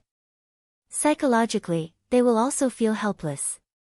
If a person has negative emotions such as loss, depression, anxiety, and so on, it is difficult to be relieved. The environment gives people a psychological hint that as long as they jump, everything will be free. So, the environment will affect people's psychology, and then affect people's behavior, leading to different results and fates. Yan Di's wise eyes flickered and she suddenly understood. Originally, she didn't think much of Master Su Hui, but now she couldn't help but be convinced. It's the same for animals and plants. Feng shui is a stable environment, and then it has an impact on them. Yan Jianfan nodded approvingly. Feng Shui is the same as traditional Chinese medicine. It is an empirical science. It has been accumulated for thousands of years and has its own uniqueness. Master Su Hui is an important figure in the Southern sect's Feng Shui field. He has solved many difficult problems. If it weren't for him this time, our project would have really been ruined. After listening to her father's words, Yan Di couldn't help but respect Master Su Hui even more. Her eyes shone with admiration. First, fill up the ancient well in the north. At this time, Su Hui had finished his demonstration and waved his hand. A hook machine was already on standby. At this moment, it immediately drove to the side of the ancient well and began to dig and fill it. Sai, Master Su changed the Feng Shui personally. This time, the problem of the ancient garden is solved. As long as these seedlings and bonsai come to life, all the problems will be solved. Where are the firecrackers? Secretary, let's set off the firecrackers. Zhao Junlin and the other county leaders were very excited and happy. Their faces were full of excitement. Stop! Su Hui is just spouting nonsense. Right at this moment, a cold shout suddenly sounded out. Everyone jumped in fright and turned their heads in unison. They saw a young man standing on a green stone with his hands behind his back, looking at Su Hui with disdain. Why are you still here? When Zhao Junlin saw that it was Jiang Tian who spoke, he couldn't help but be furious. He pointed at Zhao Wuji and scolded, "Bastard, hurry up and take him out of here. Don't you know who is here? Do you have the right to speak?" Zhao Wuji was in a dilemma and felt wronged. In the end, he straightened his neck and said defiantly, "Dad, he really is a spellcaster. Can't you trust me just this once?" Sigh, Secretary Zhao, don't worry. Why lower yourself to the same level as a young man? Master Su Hui advised Zhao Junlin. Then, he frowned at Jiang Tian and asked, "Little brother, what do you mean by that? Your demonstration is wrong from the beginning to the end. If you continue to act recklessly, not only will you not improve the Feng Shui, but you will also turn this garden into a dead land where not even a blade of grass can grow." Jiang Tian said calmly. "I'm wrong." Hearing that, Su Hui couldn't believe it. He was so angry that his nose was crooked. He sneered and said, "How can I be wrong about such a simple question? How do you know about my background? Lingnan's Feng Shui master, Taoist master Hong Yi, is my master. I have also received guidance from Senior Wei Xiaofeng 3 times. In 2001, Tianlong Corporation was building an office building. Accidents happened frequently. I was the one who called the wind and summoned the rain and changed the destiny. Everything was safe and sound. In 2002, an evil spirit appeared in Jiqing Entertainment's director Zhao's family. The whole family was seriously ill. I used the plum blossom divination to shake the acupoints and force the evil spirit away, allowing director Zhao's family to recover. In 2005, I once helped Bai Chou Fei change the Feng Shui to seek luck and avoid disaster. Su Hui gave many examples, all of which were major events that caused huge waves in the world of Feng Shui. Master Su Hui is really a godly person. Who does this kid think he is? How dare he provoke Master Su Hui? Everyone present respected him even more. Their eyes were filled with reverence, and they were even more disdainful and contemptuous of Jiang Tian. Have you read the ancient Jinga of geography? Do you know the Lurin theory of fate? Do you know what the 5 essences of green bag is? Do you know the 52nd floor of the compass? Su Hui asked in a loud voice. He took a step forward and asked a few questions. He had already come to the center of the field. He looked straight at Jiang Tian and asked aggressively, "At such a young age, I'm afraid you haven't even read the Book of Changes. You dare to talk nonsense here and question this master. You don't know the immensity of heaven and earth." Puchi. Yan Di looked at Jiang Tian for a long time. At this time, she suddenly laughed out. She covered her mouth and said with a smile, "Dad, Isn't this the kid from Uncle Zhang's family? When he was in the second year of high school, he was the last in the class and asked me to make up lessons for him. But... Humph. At this point, 2 blushes appeared on her pretty face, and a trace of disdain flashed through her sparkling beautiful eyes. But what, senior sister? A junior student who was a graduate student next to her asked curiously. But he peeked at me when I was bathing. My mother found out and kicked him out. In the end, he had no one to make up lessons for him. He only scored around 300 in the college entrance exam and studied in a third-tier university. Yen Di covered her mouth and said softly. You're a girl. How dare you say such things to others? Yen Jianfan glared at his daughter, seemingly dissatisfied. If he has the nerve to do it, why can't I say it? Yen Di said angrily with puffed-up lips. Damn, so he's a bad student. Even Mr. Yen can't solve such a complicated problem. What right does he have to interrupt? Everyone was already dissatisfied with Jiang Tian's questioning of Master Su Hui. At this moment, they couldn't help but look at Jiang Tian with disdain. I haven't read what you said, and I don't understand it. In the face of Su Hui's questioning and the ridicule of the crowd, Jiang Tian lowered his eyes, as if he was completely stumped. Ha, look, you haven't even read the Book of Changes and you dare to pretend to be a feng shui master here? Everyone's faces were filled with disdain and disdain. They looked at Jiang Tian as if they were looking at an idiot. This kid has always liked to be in the limelight since he was young. Does he not know that this is a place for him to be in the limelight? He's just looking for trouble. Yen Di said with disgust and disdain. Jiang Tian, don't you know spells? Zhao Wuji had thought that Jiang Tian was a spell master, but he was floored when he heard what Jiang Tian said. Could it be that it wasn't a spell, but something else? Was it genetic mutation? Was it advanced technology? Was it superpowers? Was it Thor, Spider-Man, or Iron Man? Zhao Wuji, you bastard, get him out of here. Don't embarrass me here. Zhao Junlin was so angry that his body trembled. He pointed at the door and roared angrily. The leaders of the municipal party committee were present. His son had brought such a useless piece of trash here. He had lost all his face. I don't understand what you're talking about, and I don't want to. Jiang Tian's expression did not change at all in the face of the crowd's mockery. He said calmly, but your Shifu, Hong Yi, is not even fit to carry my shoes. As for Wei Shuofeng, he was defeated by me. Arrogant bastard. Ignorant. Hearing this, Su Huizhen was so angry that her face turned red, her whole body trembled, and her lungs almost exploded. Reverend Hong Yi and old immortal Wei are both godlike figures in the heavens. How could they be mentioned by you? Su Hui leaped 3 feet high into the air, pointed at Jiang Tian and yelled furiously, Bastard, get the hell out of here. Or I'll teach you a lesson. I'm not going to look at this feng shui anymore. Get out. The director of the municipal party committee office called a few policemen and began to chase Jiang Tian away. If you continue to cause trouble here, we'll arrest you. Sigh, you guys just don't believe me. Fine, I'll show you what real spells are.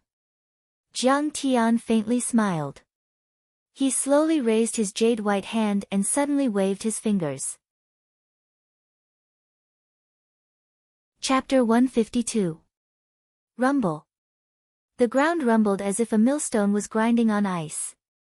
As Jiang Tian swept his finger across the ground shook violently as if there was a giant dragon rolling underground. What's going on? Is it an earthquake? Everyone's faces were filled with astonishment. They were dumbstruck and couldn't believe it. They looked at each other in dismay and looked around. From the deep pool in the north to the ancient well in the south, to the hillside in the east, to the locust tree forest in the west, there were a few earth slopes that connected together like a giant dragon. Instantly, a scorching heat rose up from the ground. Everyone felt a warm and even scorching sensation. This Where did this slope come from? Seeing this, everyone was stunned. Oh my God! Master, look! A disciple tugged at the stupefied Su Hui and pointed at the pots of bonsai and green plants. In an instant, all the plants and bonsai sprouted tender green buds and branches. Many of them even bloomed flowers, delicate and beautiful. Jiang Tian chanted a spell and raised his hand to set up an array. The ancient gardens of thousands of acres were connected with each other. The feng shui was harmonious and full of life. The flowers were surrounded by green leaves. Jiang Tian stood with his hands behind his back and smiled. It was as if a celestial emperor had arrived. Hundreds of flowers bloomed and all living beings congratulated him. This is chanting a spell and raising his hand to set up an array. When Su Hui saw this, he muttered to himself in a daze, his entire body trembling uncontrollably, and his face was filled with shock. Master, what do you mean by chanting a spell and raising his hand to set up an array? A disciple finally recovered from the shock and asked in a hoarse voice. Even if you are in the ethereal enlightenment realm and can connect with heaven and earth, you still need to chant a spell to have dharmic powers. Su Hui couldn't even stand properly. His lips trembled crazily as he said in a trembling voice, but if you cultivate a Taoist body and generate divine thoughts, you will be able to realize the miracle of telepathy and all things in the world. With a single thought, all things in the world will feel it. With a single thought, you will be able to communicate with heaven and earth. Everyone was shocked. It was as if Jiang Tian was really a deity who had descended to the mortal world. Changing the terrain and feng shui was a mystery to everyone. However, Jiang Tian raised his hand and waved it, causing the earth dragon to surge and changing the feng shui. Thousands of trees were instantly restored to life, sprouting, and flowers bloomed. This was beyond everyone's comprehension. Master, what did you say? He's a Tao body cultivator. Some of the disciples were so shocked that their eyeballs almost fell out of their sockets. In ancient times, this was a real person, not just a fake title. To be able to become the state preceptor of a country, even the emperor had to respect him. Ever since the Ming dynasty, Huaxia had never had a master of Tao body cultivation. It was not an exaggeration to say that they were as rare as phoenix feathers and unicorn horns. They were simply like dragons in the sky. At this moment, Su Hui suddenly shuddered as he remembered something. He walked up to Jiang Tian and asked respectfully, Master Kong, are you from Jiangbei? You guessed right, it's me. Jiang Tian's expression was relaxed as he smiled faintly. It's really Master Kong. Su Hui was so shocked that his soul almost left his body. His knees went soft, and he knelt on the ground with a thud. He kowtowed as if he was pounding garlic. Jiang, Grandmaster Jiang, this disciple did not know your face and offended you. Please punish him. Everyone was dumbfounded.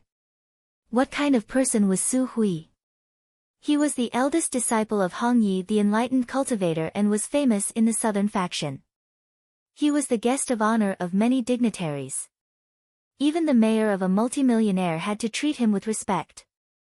However, at this moment, he knelt before Jiang Tian and begged for punishment from Jiang Tian. How dare you disrespect me? I won't kill you, but I will strip you of your cultivation. Jiang Tian's eyes turned cold.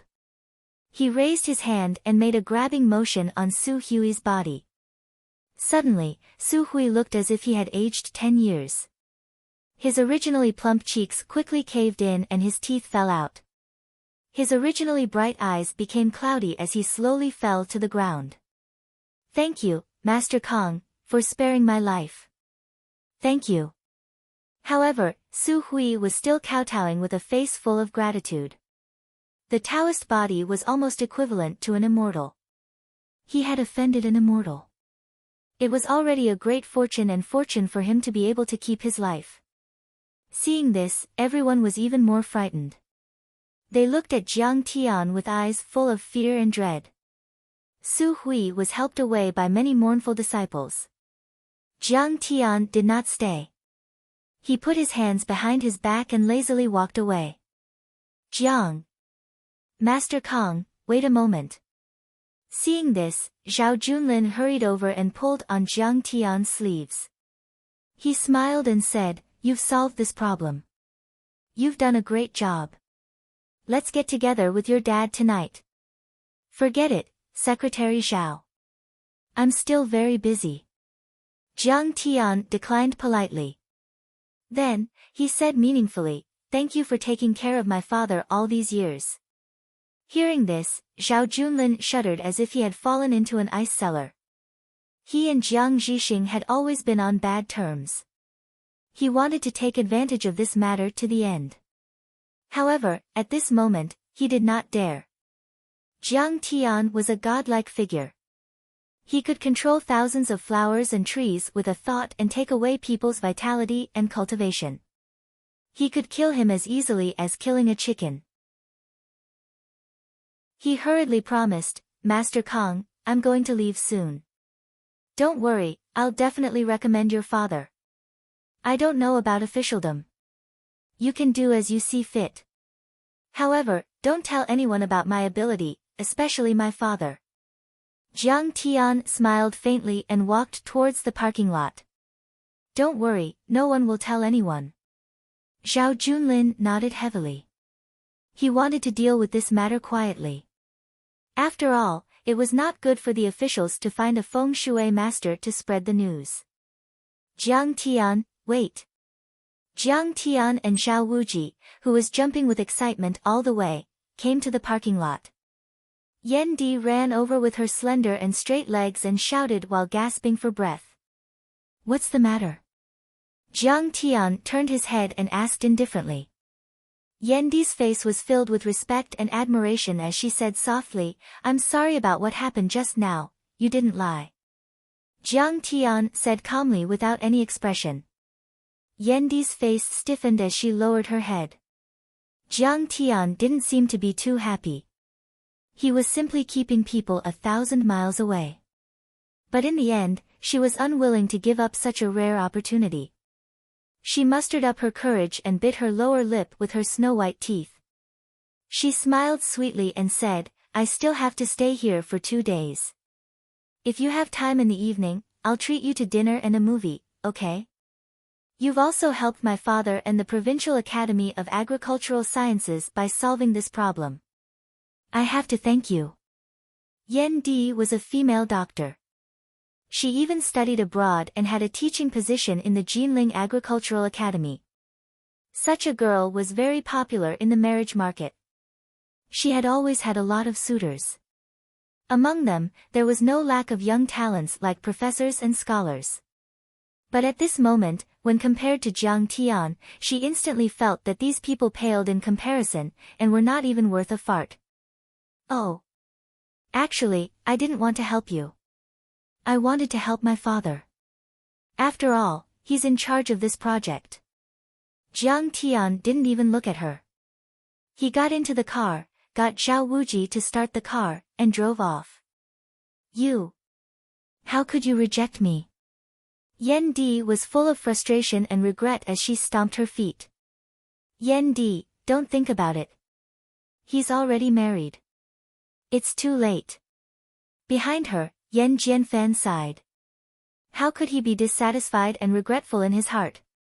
Back then, Jiang Tian and his wife also looked for Yan Jianfan for Jiang Tian's marriage. After all, Yan Jianfan and Jiang Tian were classmates in university. Yan Di and Jiang Tian could be considered childhood sweethearts. But at that time, Jiang Tian was ignorant and incompetent. How could Yan Jianfan agree? However, he did not expect that in just a short 2 to 3 years, Jiang Tian would have learned such an extraordinary ability. Yan Jianfan couldn't help but think about what kind of status and glory he and his daughter would have had in the past. He's so young, but he's already married. Yan Di's delicate body trembled slightly. Her beautiful face became incomparably pale. Her heart was filled with frustration and despair. But the next moment, she cheered up. So what? It's not bad to be his second wife. Anyway, I don't plan to get married. Humph, when you come to Jinling, I'll ask you out every day. She was originally studying in France, the capital of romance. She was more open-minded, so she immediately made up her mind. Sigh, yeah, with such a promising son, I'm afraid he can be promoted a few more times. The Jiang family has produced a dragon. We all underestimated him. Yan Jianfan shook his head with a complicated expression. He regretted his stupid decision back then. When he returned home that night, Jiang Tian saw that his father's face was full of joy. His mother, who rarely cooked, had made a table full of dishes. She even took out the old wine that his father had treasured for many years.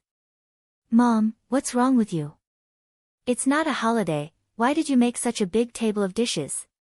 Jiang Tian pulled a chair over and sat down. He picked up a piece of sweet and sour pork ribs and started eating. Little monkey, you haven't even washed your hands.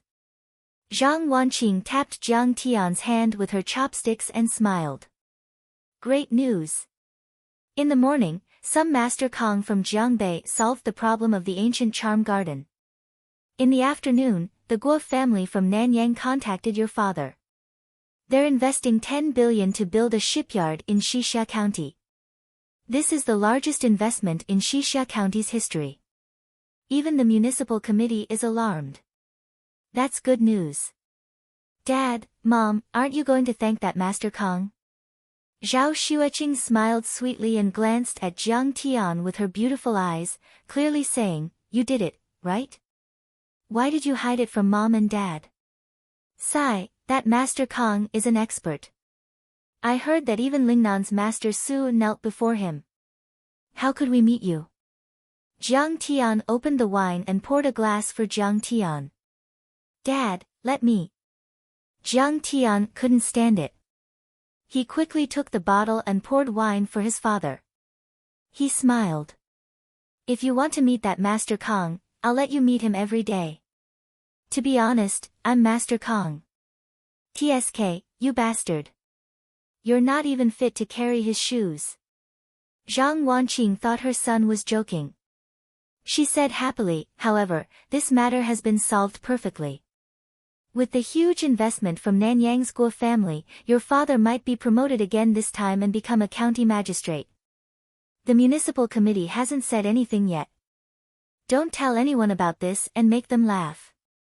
Jiang Zhixing instructed with a serious expression, but the happy smile at the corners of his eyes could not be concealed. Hearing this, Jiang Tian smiled. His father had always been conscientious and hardworking. He had a good reputation and had contributed greatly to attracting investors. With Zhao Junlin's recommendation, he would definitely become a county magistrate or secretary in this time's election. In the next moment, Jiang Tian's eyes narrowed slightly to hide the sharp coldness and crazy killing intent. Next, it was time to deal with the Xixia pharmaceutical factory. He had to find Sun Hao as soon as possible. Chapter 153. 2 days passed peacefully. On this day, the news came that Tian Duan Pharmaceuticals was coming to forcibly seize the land of the pharmaceutical factory. Zhang Wanqing got up in the morning and was about to go to work. Jiang Tian smiled and said, Mom, I'll go with you. What are you going to do? Stay at home and accompany Qing'er. Zhang Wanqing rebuked, but her face was a little uneasy. She hurried out with her handbag. The first trial was over. The court had issued a notice that Tian Duan Pharmaceuticals was coming to collect the land today. Something big might happen. Zhang Wanqing didn't want Jiang Tian to participate in this matter. Wuji, come and send me to my mom's factory. Jiang Tian dialed Zhao Wuji's phone and said lightly. Xixia Pharmaceutical Factory, Director's Office. Tian Duan Pharmaceuticals CEO, Ma Yumu, sat on the sofa with his legs crossed. Behind him stood several big men in black with long knives and steel pipes. Sister Zhang, this is the court's notice of enforcement. Get out of here and give us the land. He looked fierce, smoking a cigarette and looking at Zhang Wanqing as if he was looking at a dead person. This guy was about 40 or 50 years old. His snow-white shirt was spotless, his leather shoes were shiny, and his hair was combed back into a fluffy swept-back hairstyle. He was dressed like a successful businessman. He was the executor who cheated Zhang Wanqing. On the surface, he was the CEO of Tian Duan Pharmaceuticals, but in fact, he was just Sun Hao's dog. Ma Yumu, we have filed a second lawsuit. This is not the final trial. The notice of enforcement has been invalidated. If you dare to act recklessly, I'll call the police. Although a pack of wolves surrounded her, Zhang Wanqing didn't lose the demeanor of a strong woman. She slammed the table and shouted. Sister Zhang, just admit it. Do you think you can beat me with money and a lawsuit? Funny. Ma Yumu smiled disdainfully and waved his hand nonchalantly. Ask Mr. Zhang to leave and smash all the computers and bottles in the office. Several big men swarmed and were about to take action. At this moment, the door was pushed open. A tall figure appeared and said lightly, "Get out." Who are you? Ma Yumu used to be Sun Hao's lackey and had mingled in the society. He instantly felt a terrifying bloodthirsty aura emanating from Jiang Tian's body. He couldn't help but be shocked and ask involuntarily. You have no right to know who my boss is. Behind Jiang Tian, Zhao Wuji sneered, Go back and tell your master that tonight, my boss will be waiting for him at the Fengyi restaurant. Ever since he saw Jiang Tian's prowess, he immediately regarded himself as one of Jiang Tian's lackeys, using his connections to intimidate others. Zhao Wuji, do you think you have the qualifications to talk to young master Sun? Ma Yumu lived in Jinling. He had seen a lot of rich second generations. He didn't care about the son of a division leader. In his opinion, these people were just country bumpkins. You don't want to scram? If you want to die, I'll fulfill your wish. Jiang Tian sneered. His voice was as cold as ice. Hearing this, Ma Yumu immediately flew into a rage. He threw the half-smoked cigarette on the ground and crushed it with his foot. He slammed the table and stood up. With a thunderous roar, he shouted, Brat, you're quite arrogant. Fine, fine, fine. Today, I'll let you know why flowers are so red. Then, he pointed at Jiang Tian and Zhao Wuji and said, Break these two's legs. Following his order, several big and burly men immediately rushed toward Jiang Tian and Zhao Wuji while howling like wolves. Little Tian, get out.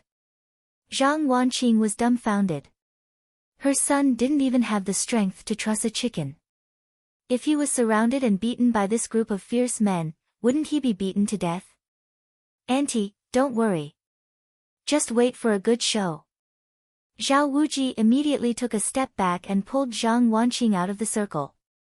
He looked at this group of fierce men with schadenfreude and said with a smile, They don't know what's good for them. The leader of the big men was very fierce. He threw a punch toward Jiang Tian's chest, bringing with it the sound of the wind. Humph, brat. If you don't end up in the hospital after this punch, I'll change my surname to yours.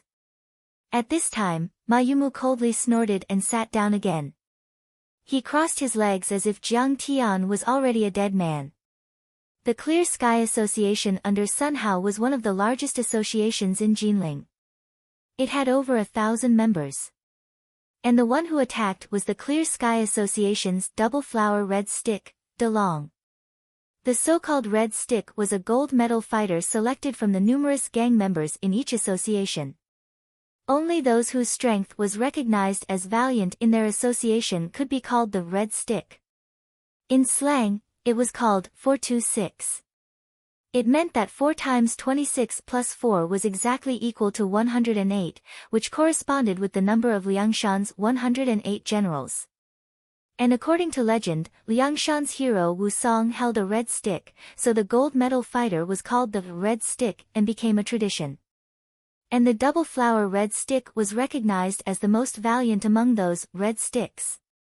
In other words, it was the gold medal fighter selected by the gold medal fighters.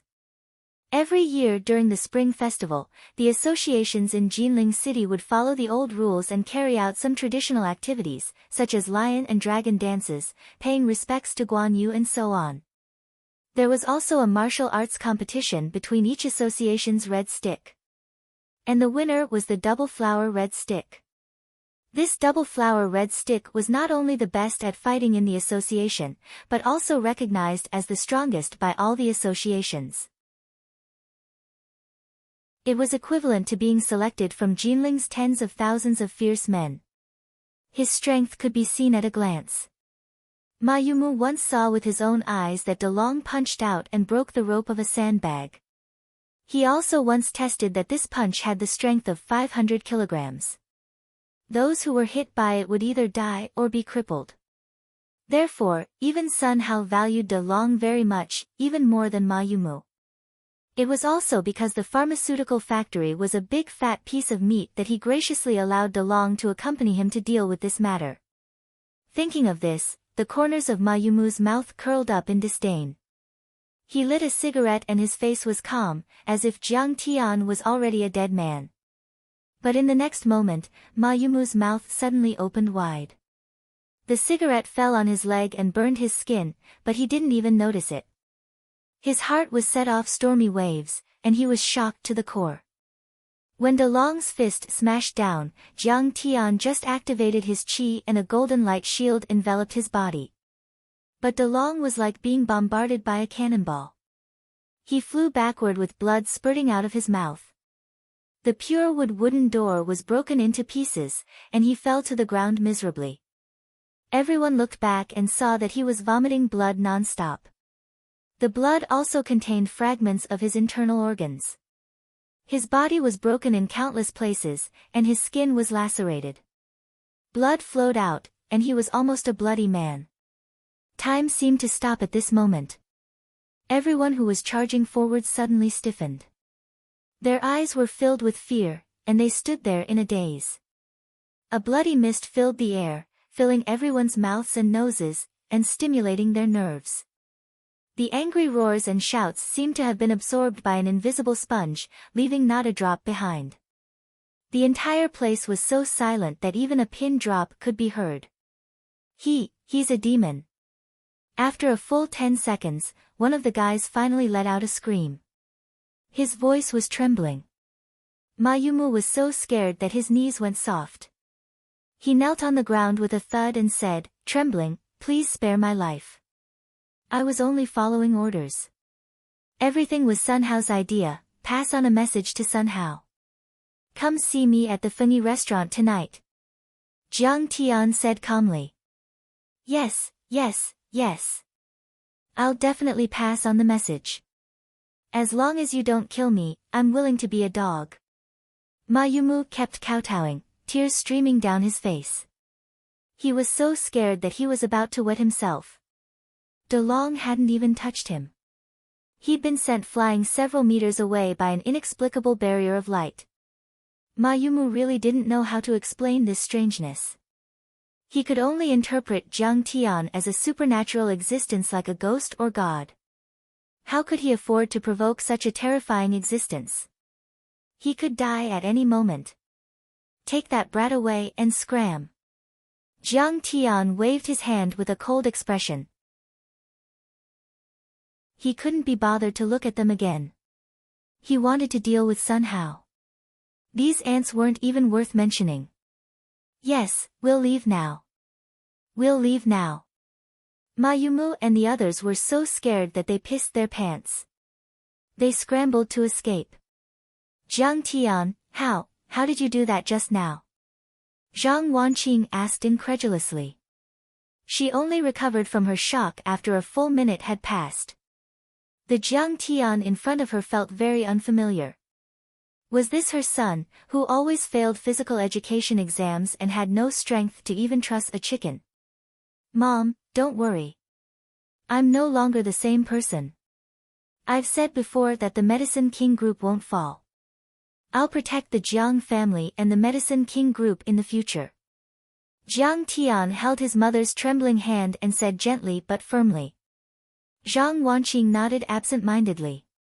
Her son didn't elaborate and she didn't ask. She finally revealed a kind and gratified smile.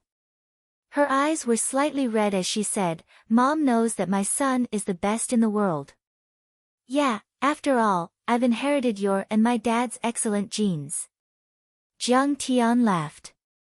"You're such a smooth talker." Zhang Wanqing rolled her eyes at Jiang Tian. She suddenly felt worried and frowned. "Are you really going to meet Sun Hao tonight? You have the ability now, but don't make too much of a fuss. Everything has to be legal and reasonable. Don't worry, I'll have a good talk with them."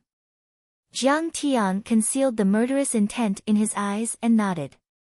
Jinling, top floor of Dynasty Real Estate, Chairman's office. "Ha, Zhang Wanqing and Zhao Wuji are really bold. How dare they touch my people? They must be tired of living." Sun Hao, who was wearing a Versace suit, stood in front of the floor-to-ceiling window. His face was calm as he overlooked the dreary Qinhuai River, Confucius Temple, Wui Alley, and other scenic spots. Standing here, he could overlook half of Jinling's bustling scenery. It always gave him a sense of lofty ambition. He swore to become the wealthiest and most powerful man in Jinling. He wanted to become a peerless powerhouse. In the past few years, his business had been booming and he was invincible in the business world. He seemed to be on the verge of reaching his goal. But today, he had hit a big nail on the head. He had hit a hard bone and even lost a tooth. "It seems that you're a newborn calf that's not afraid of a tiger. You don't know my strength. I only wanted to take the land, but now, you've forced me to kill you." Sun Hao's eyes were cold. The muscles on his face twitched a few times. He gritted his teeth and said coldly, "In Jinling, no one dares to touch my, Sun Hao's, people. With just you, I'll make sure you die without a burial ground in minutes."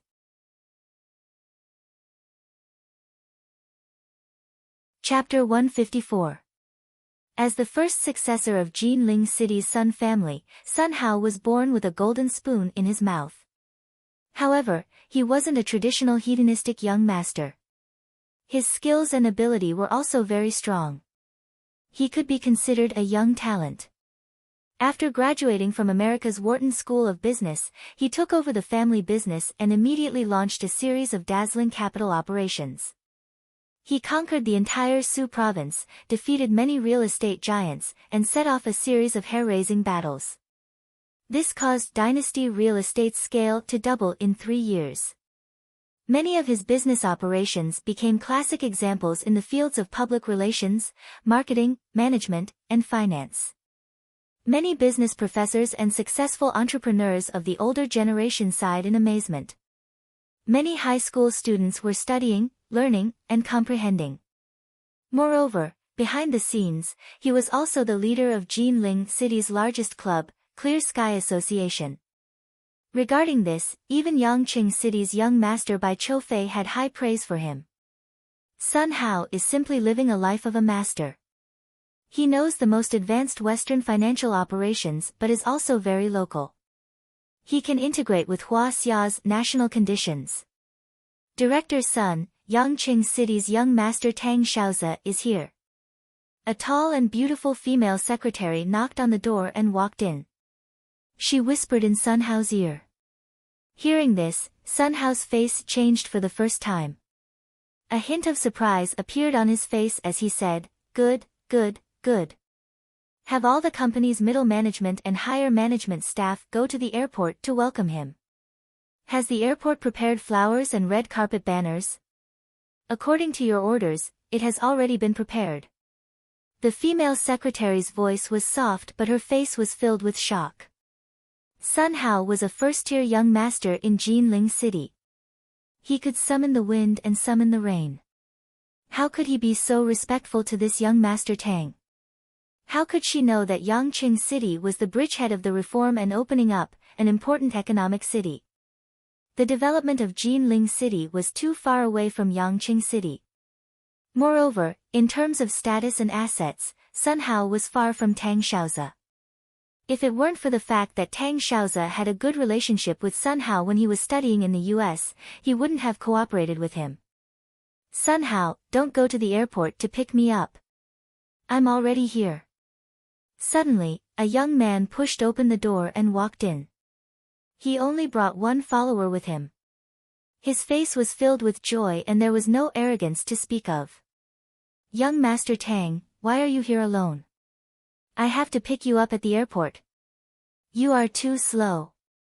You're one of the 4 young masters of Yang City. Sun Hao, who was arrogant and despotic outside, was like a grandson when he saw Tang Xiaoze, nodding and bowing. Let's not talk about this anymore. Tang Xiaoze was wearing a long robe and soft cloth shoes. His long hair was cut into a buzz cut, and there was a string of Buddhist beads around his neck. He was dressed like a Buddhist monk. There are no more 4 young masters of Yangcheng, he said with a slightly depressed and bitter voice. Why do you say that, young Master Tang? Sun Hao asked suspiciously. The 4 young masters of Yangcheng were gone, and Tang Xiaoze was dressed so strangely. He looked prematurely aged. How was this the awe-inspiring young Master Tang Xiaoze? After both parties were seated, the young and beautiful female secretary made tea for Tang Xiaoze and Tang Xiaoze in front of the kung fu tea set. She served them with a kneeling posture and said softly, "Young Master Tang, please have some tea." She had just secretly pulled down her shirt and unbuttoned a button, revealing her fair skin. Previously, Sun Hao had reminded her that this was a rare opportunity. Once she became young Master Tang's woman, she would be a phoenix flying up the branch. However, she never expected that no matter how she tried to flirt in front of Tang Xiaoze, the latter was like an old monk in meditation. He didn't even look at her. Did he not like women? The female secretary sighed in disappointment. Her heart was filled with worry and confusion. Young Master Tang, I've left this secretary for you. She's still a virgin, and I've never dared to touch her before. Her father is also a leader in the city, and she's the daughter of a decent family. She's different from those young models and celebrities. Sun Hao said with a fawning smile. The female secretary also pretended to be shy and lowered her head slightly. Her slender jade-like hands trembled slightly and spilled some tea at the perfect moment. Her acting was very good. Tang Xiaoze knitted his brows and sighed, "Women are a source of calamity. It's best to avoid them." Seeing that Tang Xiaoze wasn't interested, Sun Hao immediately changed the topic and smiled. "Oh right, why didn't young Master Tai and young Master Bai come this time? I miss them a lot." "Don't mention it. My legs were broken by Master Kong, and I haven't recovered yet." Tang Xiaoze smiled bitterly and shook his head. "Young Master Tang, I've heard a thing or two about this matter. Is that Master Kong that powerful?" Sun Hao immediately showed his righteous indignation and patted his chest. "If you trust me, leave this matter to me. I'll hire a few gunmen from overseas and shoot him to death." "Sun Hao, watch your words." Tang Xiaoze was so scared that he almost jumped out of his chair. His face was covered in cold sweat, and his eyes were filled with fear. He said in a trembling voice, that Master Kong is like a celestial dragon in the sky. He's not afraid of bullets, can control lightning, can walk on water, and can hurt people from a distance. Don't get me into trouble." As he spoke, he held the string of Buddha beads, put his palms together, closed his eyes, and prayed with a pious expression. "Thank you Bodhisattva and all the gods for your blessings. I'll never meet Kong Teichu again." Ever since he was taught a lesson by Jiang Tian in Liizhou, Tang Xiaoze had been suffering. He was anxious and paranoid all day long, afraid that Jiang Tian would kill him if he was displeased. Later, he heard from someone that worshipping Buddha was useful, so he spent 300 million to build a temple and built a large Buddha statue. He also kowtowed alone for 2,000 steps until his knees bled. He kowtowed 3 times and 9 times in front of the Buddha, praying that he would use 20 years of his life in exchange for not meeting Jiang Taichu again in this life. Needless to say, he never met Jiang Tian again in the next few months. He was safe and sound. Amazing, too amazing. Therefore, he started to eat vegetarian food and worship Buddha. He had to chant and pray every day before he could fall asleep. Is it really that amazing? Young Master Tang was so scared that he started chanting Buddha. Sun Hao thought it was a bit funny. At that moment, Ma Yumu knocked on the door and entered. He respectfully said, "Young Master's son, the Fengyi restaurant is ready." Sun Hao nodded. Seeing that he wasn't leaving, he frowned and said, "There's nothing else for you to do." "Why aren't you leaving?" Ma Yumu wanted to say something but hesitated. In the end, he said in a trembling voice, "Zhao Wuji's friend is very strange. He seems to be a martial arts expert. Young Master's son, you should shake hands with him and give up on that piece of land." "What martial arts expert? Nonsense. Can he block a flintlock?" Sun Hao smiled disdainfully and said, "Besides, do you know how many experts young Master Tang has with him?" Before Tang Xiaozi could say anything, the attendant next to him said with a gloomy face, "My name is Dong Su. People call me Iron Fist Dong Su. I'm at the peak of inner strength." As he spoke, he smiled faintly and slammed his hand on the marble coffee table. A clear palm print appeared. "Expert! Expert!" Sun Hao was shocked beyond words. He clapped and cheered. After a round of flattery, he said seriously, "Brother Dong, the piece of land I want to take is a bit troublesome. There's a ruthless person who even injured my double flower red staff. This is good. With a great deity like you overseeing it, I can rest assured. There aren't any martial arts experts in the vast Jinling." Dong Su smiled reservedly and took a sip of tea. Sun Hao was greatly relieved. He then turned to Tang Xiaozi and respectfully said, "Young Master Tang, since this is your first time in Jinling, I must show you some appreciation. Tonight, I'll take this opportunity to do my part as a host and enjoy myself at the Fengyi restaurant." The Fengyi restaurant was well known in Jinling. It was a place where people ate, drank, and played. It was very high class. "No, I'm already a Buddhist. I don't get close to women. You can take Dong Su to have some fun." Tang Xiaozi glanced at him indifferently and said leisurely, "Besides, I can't stand to see fighting and killing. I'll just wait outside while you do your thing." Hearing this, Sun Hao was completely stunned. He didn't dare to believe it. Was this still the unrestrained, arrogant, and despotic leader of Yangqing's four young masters? He's actually a Buddhist. This change was too great. It was as if he's a completely different person.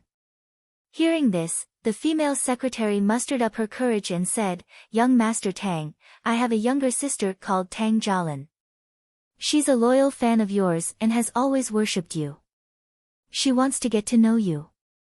Can I bring her over tonight?" Tang Jialin had begged her for this matter many times. If it was before, Tang Jiaro definitely wouldn't have dared to ask. But now that young Master Tang had become a Buddhist, his temperament was gentle. Perhaps he would agree. As expected, Tang Xiaozi's next words made Tang Jiaro's heart feel sweeter than honey. "That's fine too." Tang Xiaozi had a compassionate look on his face as he said leisurely, "In life, the road is long and full of difficulties and obstacles. Who doesn't have a difficult time? It's good to get to know more friends."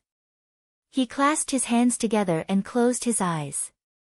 With a pious expression, he chanted, "I've seen the universe is big, but I still pity the grass and trees. In this world of strong people, you and I are like ants and dust. We have to love each other and live through this short and difficult life hand in hand. Bring her over tonight." "Thank you, young Master Tang." "Thank you, young Master Tang." Tang Jiaro's mouth was about to split open. As expected of a young master from Yangcheng. He's different from a small place like Jinling. Life is long and full of difficulties and obstacles. I've seen the universe is big, but I still pity the grass and trees. Look, these words are so philosophical. You must have experienced the storms of life to be able to understand them. In the evening, a few luxury cars roared like wild beasts as they sped along the streets of Jinling. When the cars on the road saw the license plates of these cars, they retreated as if they had seen tigers and wolves. These cars were all imported luxury cars that were worth more than 1,000,000 yuan. All of them had police license plates and even the provincial government's pass. However, there was an Audi A3 that was worth less than 300,000 yuan at the back. It seemed a little out of place. Lin Lin, you have to be careful this time. The other party is a big shot. It's a rare opportunity for both of us. Tang Jiaro drove the car and instructed her sister earnestly. Don't worry, sister. I won't let you down. Tang Jialin held a makeup box and carefully drew her eyebrows in front of a small mirror.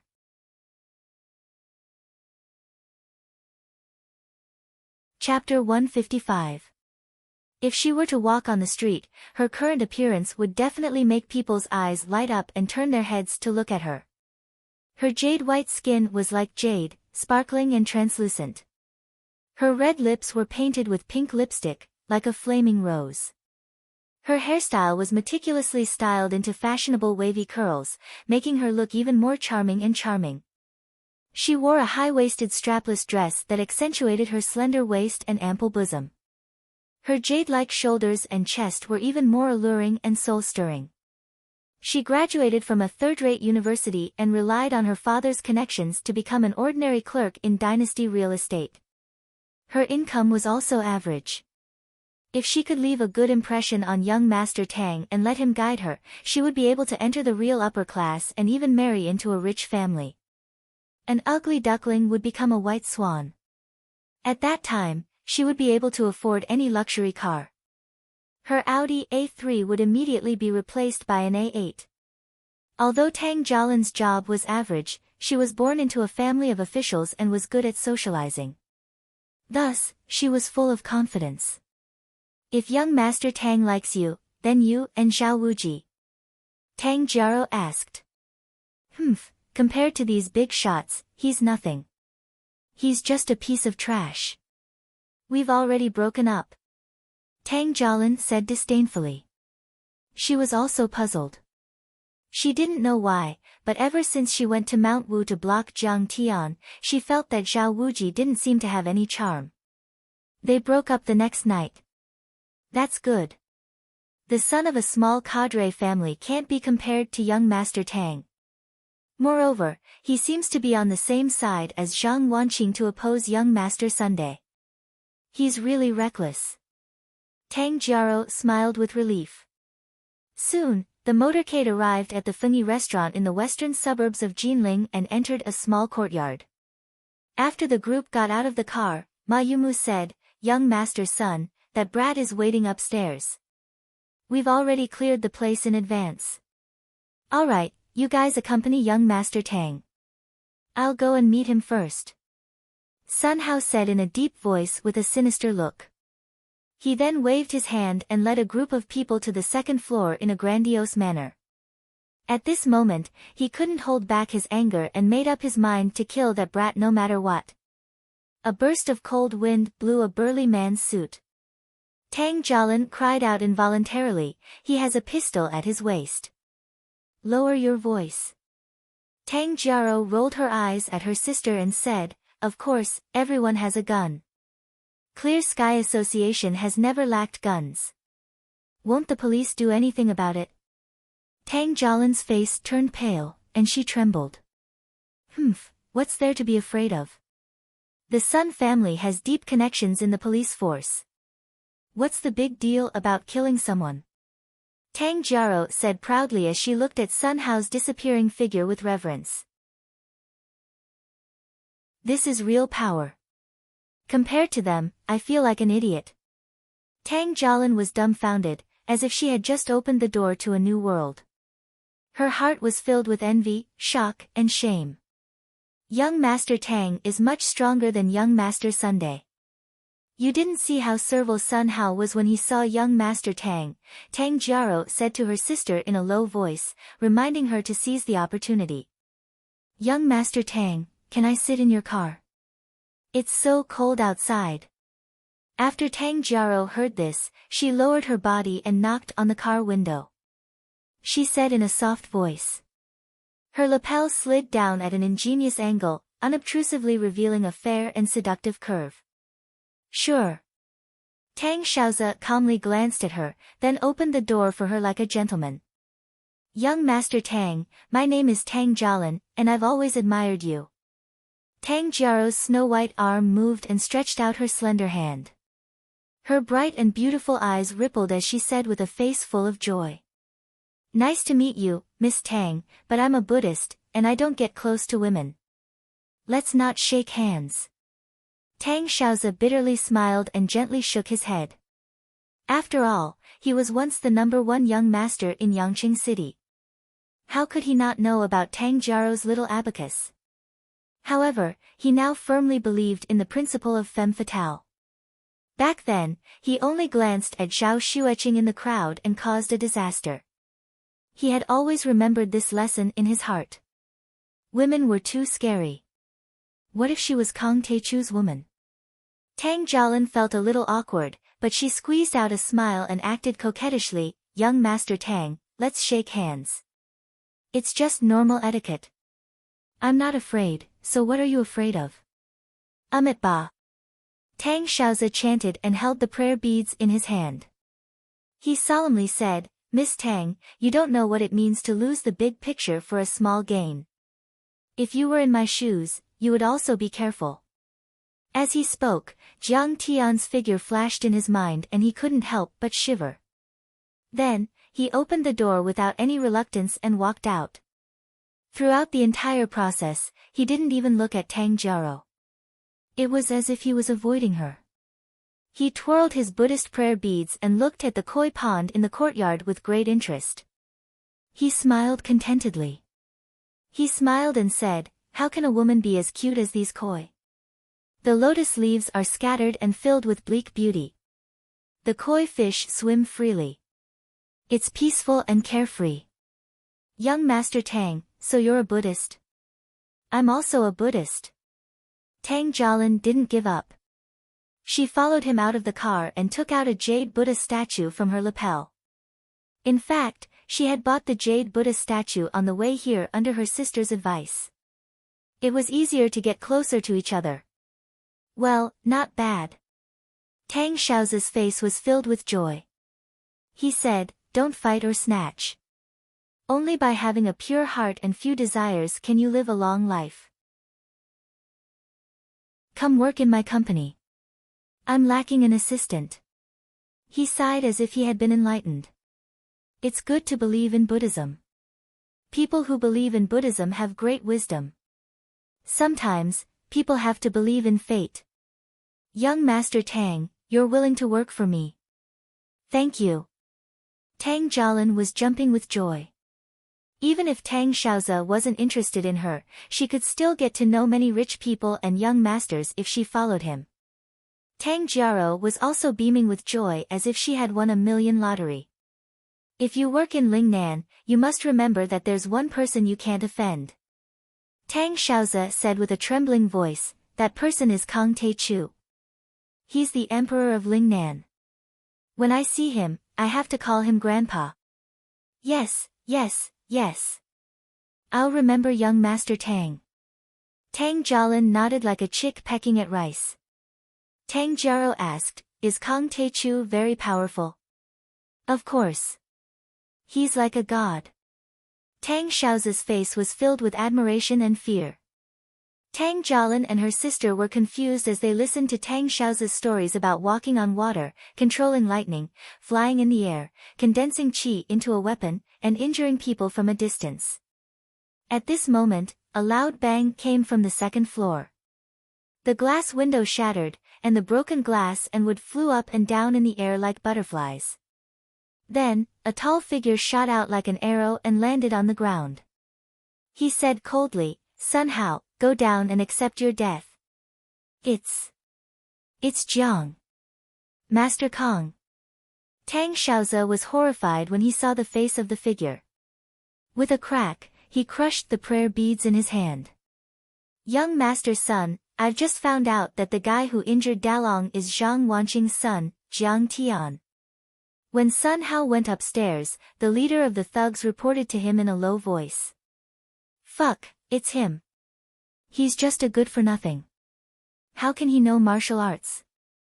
Ma Yumu must have failed and was afraid that I would punish him. That's why he lied and exaggerated his opponent's strength. Sun Hao shook his head in disdain. He felt that he had been too agitated today. He even brought a gunman with him. If he had known it was him, he would have sent someone to tell him that he would be scared to death. He would have obediently knelt in front of him and begged for mercy. However, since he was already there, Sun Hao wanted to settle the matter as well. He pushed the door open and entered. Hey, Jiang Tian, where's your expert? Come out quickly. I'll kill him. Sun Hao said impatiently when he saw that only Jiang Tian was there. The others also looked around. Don't look.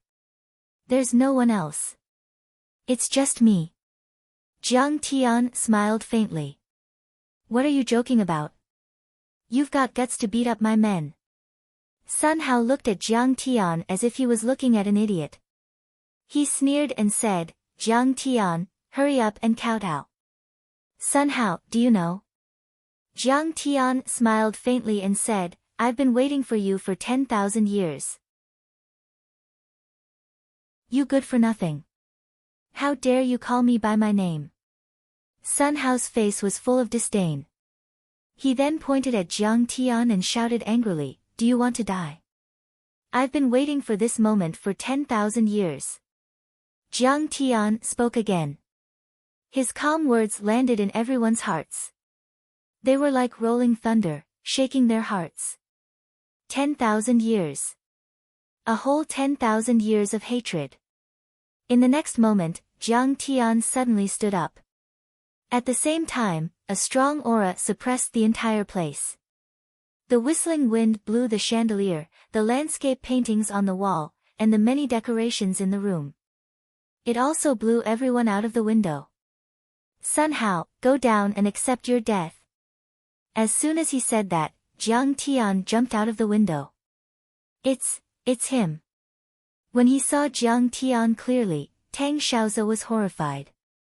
He had once made a promise in front of the Buddha that he was willing to use 20 years of his life in exchange for not meeting Kang Taechu again in this life. However, today, he still bumped into Kang Taechu's muzzle. Kang Taechu, the terrifying existence that could burn the sky with fire, control lightning, crush masters, and kill immortals without leaving a trace. That was Tang Xiaozi's lifelong nightmare. Tang Xiaozi wanted to cry but had no tears. At this moment, he wanted to find a hole to hide in and disappear from Jiang Tian's sight. He touched the Buddhist prayer beads around his neck. He even wanted to die. These Buddhist prayer beads were blessed by an eminent monk. That monk even said that as long as he wore the Buddhist prayer beads every day and prayed devoutly to Buddha, his wishes would come true. In order to not meet Kang Taechu, he did not dare to develop his business in Lingnan. Instead, he moved to Su Province, to a place like Qixia County, where birds don't even shit. However, he did not expect that in a small place like Qixia County, he would meet his nemesis again. Kang Taechu. Tang Jiaro did not notice Tang Xiaozi's expression. She only saw Sun Hao fall from the stairs and then vomit while holding his chest. She could not help but feel anxious. She quickly went forward to support him. Boss, who is so ruthless? Suddenly, she saw Jiang Tian. Her face was full of anger.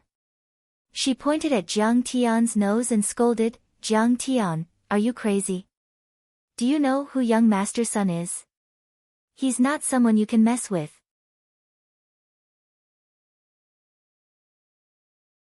Chapter 156. In response, Jiang Tian struck out with his palm without hesitation. Bang! Tang Jiaro was sent flying. Her soft chest caved in, her brain was splattered, and her face was covered in blood. She died on the spot. He wanted revenge. He wanted Sun Hao dead. Anyone who tried to stop him would have to die. This was the true nature of the Taichu Celestial Venerable. This was the ruthless and cruel means of the Taichu Celestial Venerable. Back then, when the Taichu Celestial Venerable was enraged, blood would flow for thousands of miles, and blood would flow for billions of light years. The number of people who died unjustly was like the sand in the Ganges River. So what if he killed 1 or 2 flies? It's the Jiang family's honor that young master's son wants your family's land. If you know what's good for you, you should obediently give it up. How dare you hit my sister? Are you crazy? Tang Jiaro didn't know that her sister was dead, and she didn't know the seriousness of the matter. She quickly stepped forward and pointed at Jiang Tian's nose as she shouted. So that land belongs to Master Kang's family. Sun Hao, you've killed me. Tang Xiaozi finally understood. He was so horrified that he wished he could buy a piece of tofu and kill himself. At that moment, he really hated Sun Hao. He wished he could grind Sun Hao's bones and scatter his ashes to vent his hatred. I'm willing to use 20 years of my life in exchange for not meeting Kang Taichu in this life. But you, of all people, chose to provoke Jiang Taichu. Damn it, you even dragged me down with you. His heart was filled with remorse. He was even willing to use 20 years of his life in exchange for 10 days, no, 1 hour would be enough. Seeing Tang Jialin repeatedly being disrespectful to Jiang Tian, he immediately became anxious. Just now, she was standing together with him and laughing. If Grandmaster Jiang mistakenly thought that he was the instigator, then he would really be dead. Slap! He leaped out like a ferocious tiger and slapped Tang Jialin in the face. Tang Jialin was sent flying, and a clear handprint appeared on her face.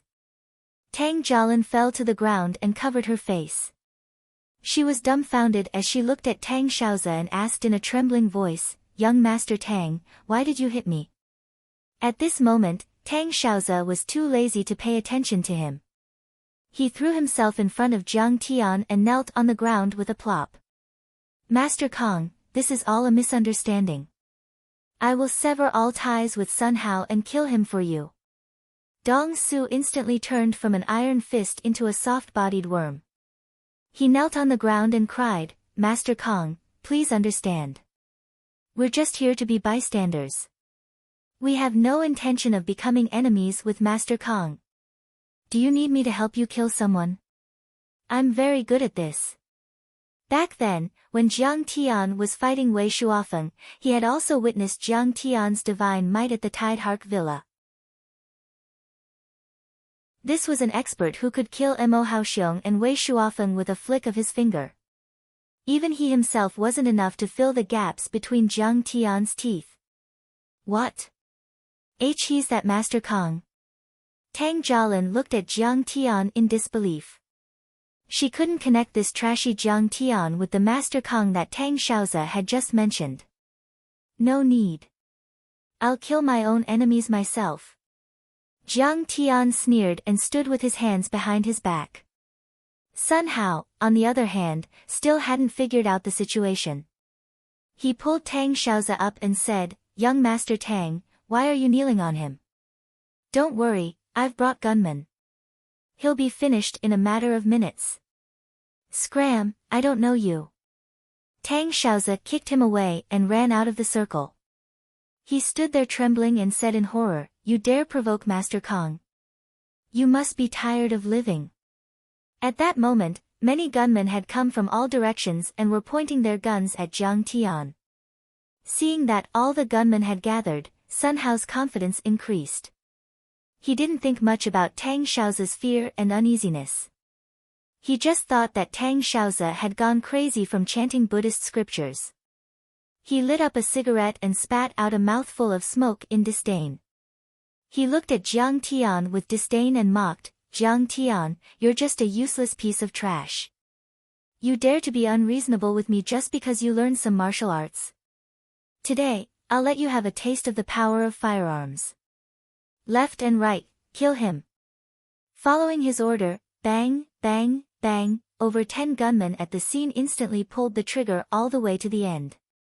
The muzzles of the guns were filled with flames, and the sound of gunfire was deafening. The bullets were like rain as they poured toward Jiang Tian. "Humph, kid, after I kill you, I'll chop you up and feed you to the dogs. Also, your parents will die." Sun Hao's eyes were cold and smug. He grinned and muttered, "I only wanted to take the land, but you forced me to kill you. You're asking for it." He was not the only one who thought so. Everyone present had the same thought. In their opinion, Jiang Tian was dead meat. Who could withstand the power of bullets? He was not Superman, the Hulk, or Iron Man. However, what happened next left everyone dumbstruck. They were completely dumbfounded. When those lightning-fast bullets were still 1 meter away from Jiang Tian, it was as if they were immobilized by an immortal. Suddenly, they were blocked by a faint golden light shield. All of them were stunned and suspended in the air, unable to move forward even an inch. At this moment, Jiang Tian was enveloped by the bullets that were like stars. He was like a god of creation that controlled the myriad of worlds. How is this possible? Sun Hao's eyes were wide open. He felt a chill in his heart and screamed like a tomcat whose tail had been stepped on. The scene in front of him was unbelievable. Bullets are nothing to a transcendent level cultivator, not to mention that I am far more powerful than a grandmaster. Jiang Tian heaved a sigh and then waved his hand. Seeing this, the gunmen were scared out of their wits. Even as they were about to kneel and beg for mercy, a series of bullets flew out and pierced through the air. Puff! Puff! Puff! The bullets sank into the bodies of Ma Yumu and the other gunmen, creating bull-sized wounds. Some of them even had their skulls shattered. Such power was not bullets, but miniature bombs. In less than a second, all of Sun Hao's gunmen were lying on the ground. Only the horrified Sun Hao was left standing there, alone and helpless, in a mess in the wind. Bullets! Bullets, can't kill him. Seeing this incredible scene, Sun Hao felt as if he had fallen into an ice cellar. His heart was in turmoil as he looked at Jiang Tian incredulously. Grandmasters are like dragons. Tang Xiaozi exclaimed from the bottom of his heart. His face was full of shock as he murmured, "He is not a human being, he is a god." After all, he was a mortal and did not know much about Dharma spells and martial arts. When Jiang Tian fought with Wei Shuofeng, he was a few hundred meters away so he could not see the battle clearly. Today, when he saw it with his own eyes, he finally realized how terrifying a Wu Dao master was. So he is Master Kong. He is like a god. Tang Jialin trembled all over. Her eyes were filled with fear as if she had seen a god. How could that bitch Zhang Wanqing give birth to such a demon? Sun Hao mumbled to himself. Although his voice was low, Jiang Tian still heard it. He immediately made his move. He waved his fingers and a sickle-shaped chi wave came out at lightning speed and severed one of Sun Hao's legs. The unbearable pain made Sun Hao scream like a pig being slaughtered. He rolled on the ground as blood gushed out from his wounds, leaving a trail of crimson on the ground. "How dare you insult the mother of Kong Teichu?" A hint of cruelty flashed through Jiang Tian's eyes. His fingers flicked as if he were playing a pipa. Chi blades as thin as cicada's wings shot out and sliced off Sun Hao's flesh piece by piece. Every piece of flesh was so thin that it was translucent. Sun Hao screamed like a pig being slaughtered. Killing Sun Hao was not enough to appease Jiang Tian's anger. Jiang Tian wanted to torture him and let him die slowly. He was going to torture him mercilessly. Death by 1,000 cuts. Jiang Tian waved his hand 20 times and sliced off 1,231 times. "Jiang Tian, you are a demon. I will haunt you even if I become a ghost." At first, Sun Hao was still roaring angrily and cursing viciously. He knew that he was not going to live. Half an hour later, Sun Hao's flesh had been completely sliced off. His entire body was covered in blood as he lay on the ground, wriggling and struggling. Grandpa Jiang, I'm convinced. I beg you to give me a quick death. Just kill me. Gradually, he began to beg desperately for a quick death so that he could be spared from torture. Kill me. But in the end, he was in so much pain that he was in a daze. He could not even make a sound. At this time, Sun Hao's skin and flesh had been completely sliced off. Under the cold moonlight, his white bones were exposed. It was a ghastly sight. Sun Hao finally could not bear the burden and breathed his last. His eyes were still wide open. They were filled with pain, shock, and fear. It was as if he could not believe that he would die in such a miserable way. After doing all this, Jiang Tian threw out a fireball talisman and burned Sun Hao's body into ashes. Then, Jiang Tian burned all the corpses with fireball talismans. A gust of wind blew, sweeping up all the dead leaves and ashes of the corpses into the air. Everything disappeared as if nothing had happened. After doing all this, Jiang Tian turned to look at Tang Xiaozi. Tang Xiaozi watched as Jiang Tian executed Sun Hao by 1,000 cuts, then raised his hand to drive out the fire and burn the corpses. He felt a chill in his heart. But suddenly, he smelled a strong stench. He saw Tang Jialin and Tang Xiaozi trembling in fear, even peeing and shitting. Tang Xiaozi could not be bothered with them. He hurriedly knelt on the ground again and said in a trembling voice. Master Kong, I didn't know that the person he wanted to deal with was you. None of this has anything to do with me. Enough nonsense. Jiang Tian said indifferently. He scanned Tang Xiaozi's mind with his divine sense and knew that he had not participated in the operation against Xixia Pharmaceutical Company. He also did not know that all this had to do with him. Otherwise, with Jiang Tian's decisive personality, he would have died a graveless death long ago. Yes, Master Kong, I won't say any more. Tang Xiaozi curled up like a quail and hurriedly covered his mouth, not even daring to breathe. Jiang Tian put his hands behind his back and asked leisurely, Sun Hao wants to control the Medicine King Group's pharmaceutical company in Xixia district. Can you help me settle this matter? No problem, leave everything to me. Including Sun Hao's death today, I can also give the Sun family a reasonable explanation. Tang Xiaozi hurriedly promised. Sun Hao had many enemies, including a few overseas. He could say that overseas killers had kidnapped them and had nothing to do with Master Kong. Kneel.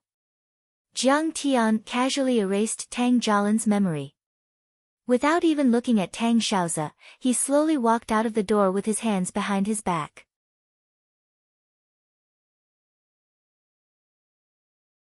Chapter 157. In the Jiang family's room in the county headquarters. Jiang Zhixing and his wife were anxiously waiting for Jiang Tian's return. Wanqing, you're too reckless. How could you let Jiang Tian interact with Sun Hao? Sun Hao is ruthless. Jiang Tian will definitely suffer. Jiang Zhixing was as anxious as an ant on a hot pan. He couldn't sit still and paced back and forth in the living room. Yeah, I regret it too. At that time, I saw that he could beat away those hooligans and thought that he could do it, but he hasn't come back yet. Was he kidnapped by Sun Hao? Zhang Wanqing also regretted it, full of worry and fear. I'll ask Zhen Shuai's father to help. So what if he can fight? Sun Hao has hundreds of people with guns. The more Jiang Zhixing thought about it, the more worried he became. He called the head of the county bureau and asked them to go take a look. Yeah, I have to go take a look with the police. Zhang Wanqing hurriedly stood up. Mom, Dad, don't worry. No one can hurt Jiang Tian. He'll be back soon. Seeing this, Zhao Xueqing gently smiled. She pressed Zhang Wanqing's shoulders and asked her to sit down. Aya, Qinger, why are you so careless? Hearing her daughter-in-law's words, Zhang Wanqing was so worried that tears almost came out of her eyes. Who was Sun Hao? He was one of the top few young masters in Jinling.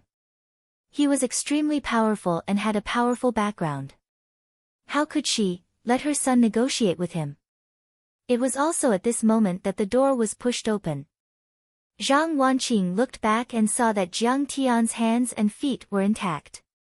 Only then did she relax. She said with ecstasy, "Little Tian, you're finally back. You scared me to death." Hearing his mother's words full of concern and worry, Jiang Tian's face showed a warm smile like the winter sun. This was a completely different person from the cold and cruel appearance he had when he was killing people. "Mom, don't worry. Sun Hao's matter has been taken care of." Jiang Tian smiled and sat down lazily. He picked up the kumquat on the table and began peeling it. "What? Taken care of?" Hearing Jiang Tian's words, Jiang Zhixing and his wife looked at each other in disbelief. Sun Hao had put in a lot of effort to get the land of the pharmaceutical factory. He was determined to get it. He had used all kinds of tricks and schemes. How could he give it up so easily? At this time, Zhang Wanqing's phone rang. It was a call from the Sun family's lawyer. After picking up the phone, the other party directly said that the Sun family had given up their creditors' rights to Xixia Pharmaceutical Factory and no longer wanted that piece of land. They asked Zhang Wanqing to forgive them. Their attitude was very respectful and polite. "It's really settled." After hanging up the phone, Zhang Wanqing couldn't believe it and couldn't come back to her senses for a long time. The problem that had been bothering him for months was solved just like that after his son went out. "Jiang Tian, how did you solve it? You can't do anything illegal." Jiang Tian's face was a little serious. He was afraid that Jiang Tian would act recklessly. "Oh, I have a friend in Yangcheng who knows him and mediated between them."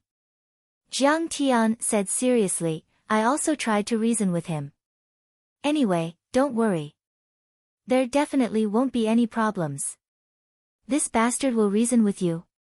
Zhang Wanqing couldn't believe it. Her face was full of suspicion. Zhao Xueqing's clear and beautiful eyes blinked a few times. Jiang Tian disappeared for a few hours. After returning, he said that the problem had been solved. Sun Hao's group was probably either dead or injured. However, Zhao Xueqing also slowly understood Jiang Tian's style of doing things these days. She didn't think that Jiang Tian had done anything wrong. In this world, there were many people who spoke of benevolence and morality, but behind their backs, they were despicable and shameless. For example, Li Pengtao, Lu Wangfeng. For example, Sun Hao now. You talk to him about the law, he plays hooligan with you, you play hooligan with him, he talks to you about morality, you talk to him about morality, he talks to you about national conditions. Sun Hao relied on his power to bribe the authorities and seize Xixia Pharmaceutical Factory. If Jiang Tian didn't make a move, Jiang Zhixing and his wife's lifetime of hard work would have been taken away by them. Against evil people like Sun Hao, using conventional methods was useless. The best way was to use violence and death to let them know that they were wrong. "Little Tian, tell Mom, how did you do it?" Zhang Wanqing still wanted to ask Jiang Tian. Jiang Zhixing, who was beside her, smiled and said, "All right, our son has already grown up. He naturally knows what he's doing. If he says it's solved, then it's solved. You don't have to care about these details." He knew that although Jiang Tian was ignorant and incompetent, he was very good at eating, drinking, and having fun. As the saying goes, birds of a feather flock together. It was possible that Jiang Tian had made a few strong friends through these. Didn't Zhao Wuji and Jiang Tian get along well recently? Of course, in Jiang Zhixing's opinion, Jiang Tian wasn't doing anything good. If he wanted to succeed, he still had to rely on his own ability. However, everything had to be done step by step. Jiang Tian was rebellious. If he tried to persuade him now, it would have the opposite effect. After all, Jiang Tian being willing to care about family matters was already a huge improvement. Alright, I'll listen to you too. Zhang Wanqing didn't pursue the matter any further. The stone in her heart was finally put down. Her heart was filled with joy and relief. Recently, there had been one joyous event after another. This morning, Jiang Zhixing passed the inspection and received the notice of appointment. He was promoted to Xixia County Magistrate. The problem with her factory was also solved. Suddenly, Zhang Wanqing grabbed her daughter-in-law's small hand. She squinted her eyes and smiled kindly. "Qing'er, you've been married for almost a year. Your stomach, why hasn't there been any movement?" "Ah. This. Zhao Xueqing's beautiful face was crimson red. Her eyes rippled with gentle waves, and she was extremely shy. Previously, Jiang Tian was crazy and silly. He scolded and scolded her. The two of them didn't have a good relationship and had never slept together. When Jiang Tian recovered from his crazy illness, she would accept Jiang Tian again. However, Jiang Tian said that he wanted to become famous before, so these days, although the two of them acted intimately and even hugged and kissed, they still didn't break through the last line of defense. "Mom, giving birth to a child isn't like giving birth to a piglet. Can this matter be rushed?" Jiang Tian said with a smile as he ate an orange. Ahem, Jiang Zhixing coughed. His face was a bit embarrassed. He smiled and said, "You three have a good chat. I'm going to prepare a speech for the county's committee meeting. You dropped the ball at the crucial moment." Zhang Wanqing raised her eyebrows and scolded, "Who's the one who talks about other families having grandchildren every day? Now you're running away. This kind of topic is more suitable for you two to talk about." Jiang Zhixing was also a person who was afraid of his wife. He smiled awkwardly and ran into the study. Zhang Wanqing pulled her daughter-in-law's hand and sat on the sofa. She said softly, "Qing'er, I know that Jiang Tian was a good-for-nothing in the past. He bullied you a lot and made you suffer. If he dares to bully you again, tell me and I will skin him alive." Caressing her daughter-in-law's face, Zhang Wanqing replied, "I know that you're a child with a hard life. You didn't have a mother since you were young, so you treated me as your mother. With me around, no one can bully you, not even that bastard Jiang Tian." Zhang Wanqing's words might be simple, but they were as gentle as a mother, which made Zhao Xueqing's heart melt. "Mom, that's all in the past." Tears welled up in Zhao Xueqing's beautiful eyes as she said softly, "He treats me very well now, very well. To be able to be his wife, to be able to be your daughter-in-law, is the blessing of 8 lifetimes. Since you're not blaming him, then hurry up and give birth to a child."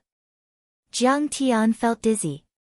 His mother was jumping around too much.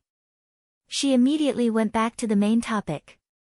Zhang Wanqing earnestly said, "Mom has been thinking a lot these days. The business world is dangerous, and it's very torturous.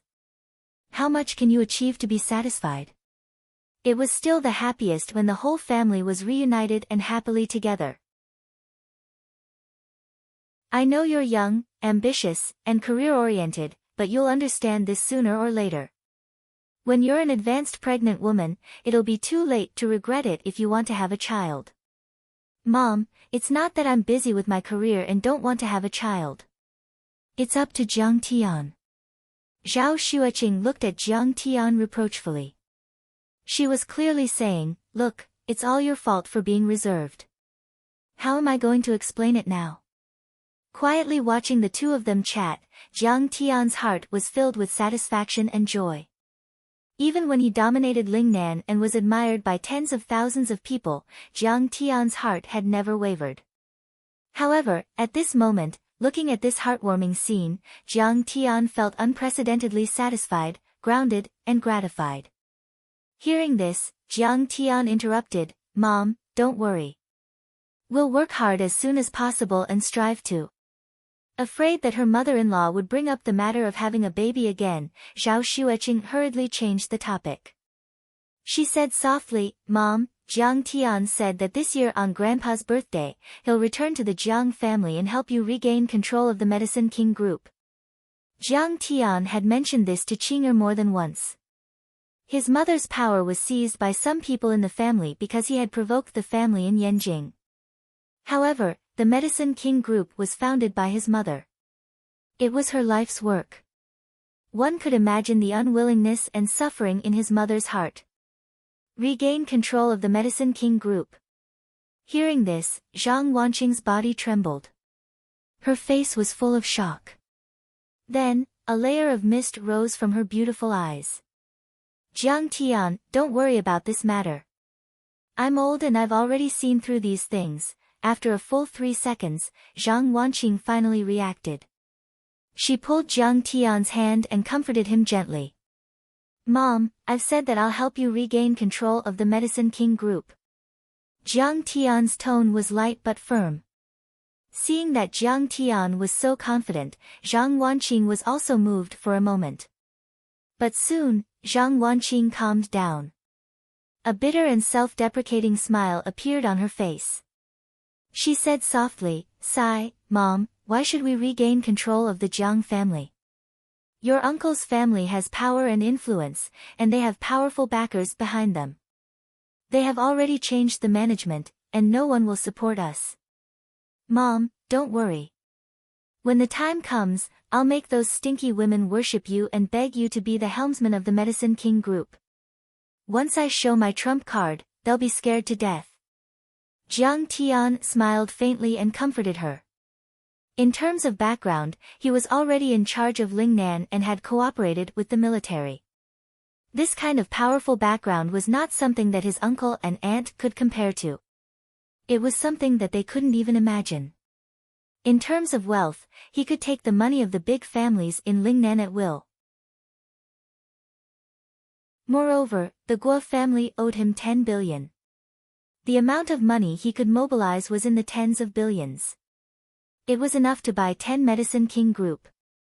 Jiang Tian didn't say one more thing. If they didn't submit, he would beat them until they did.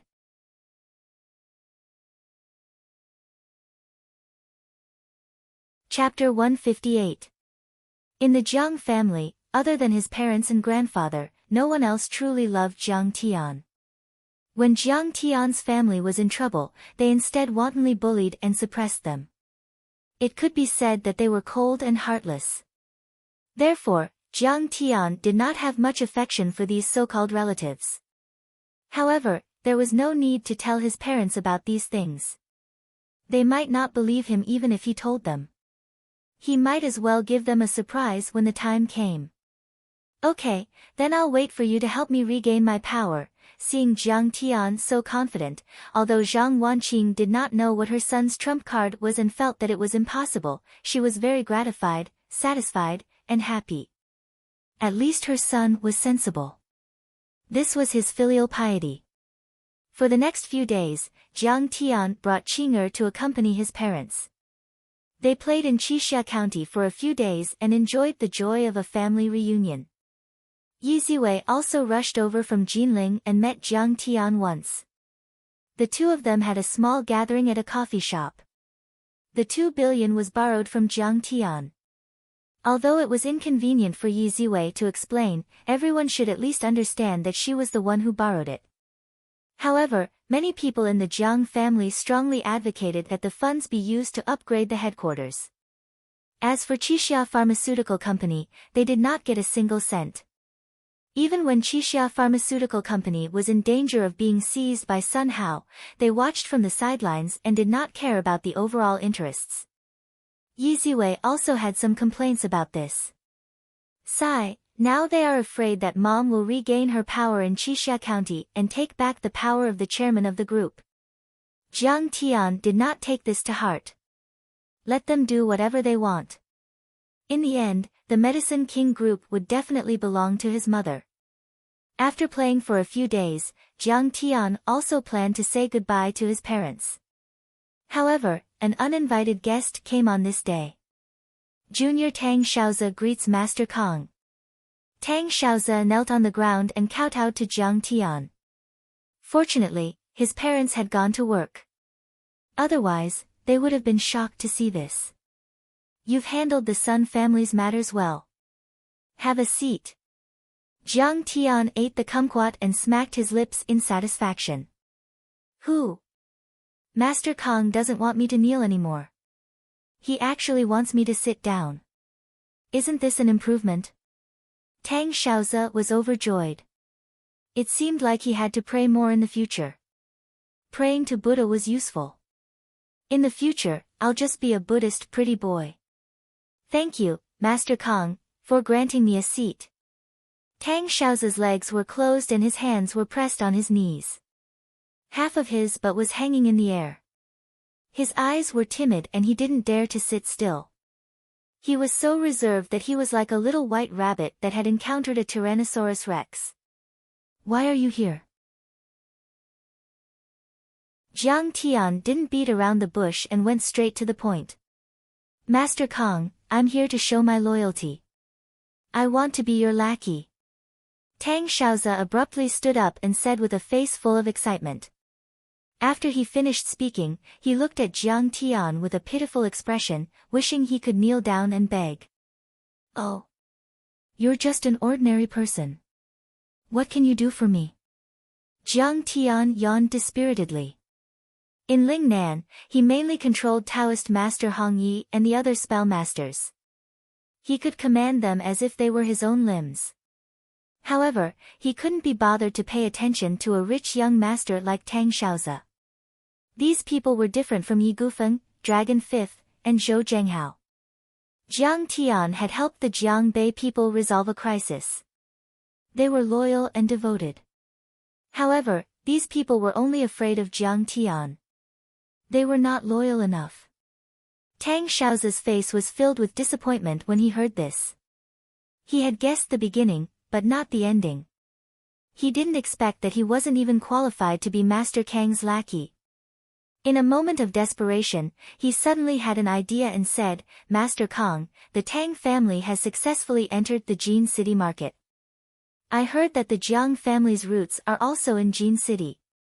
I can help you gather intelligence here. I can even be a spy or do some murderous things. Ha, you want to play the role of a spy? Fine, fine, fine. Thank you for your hard work.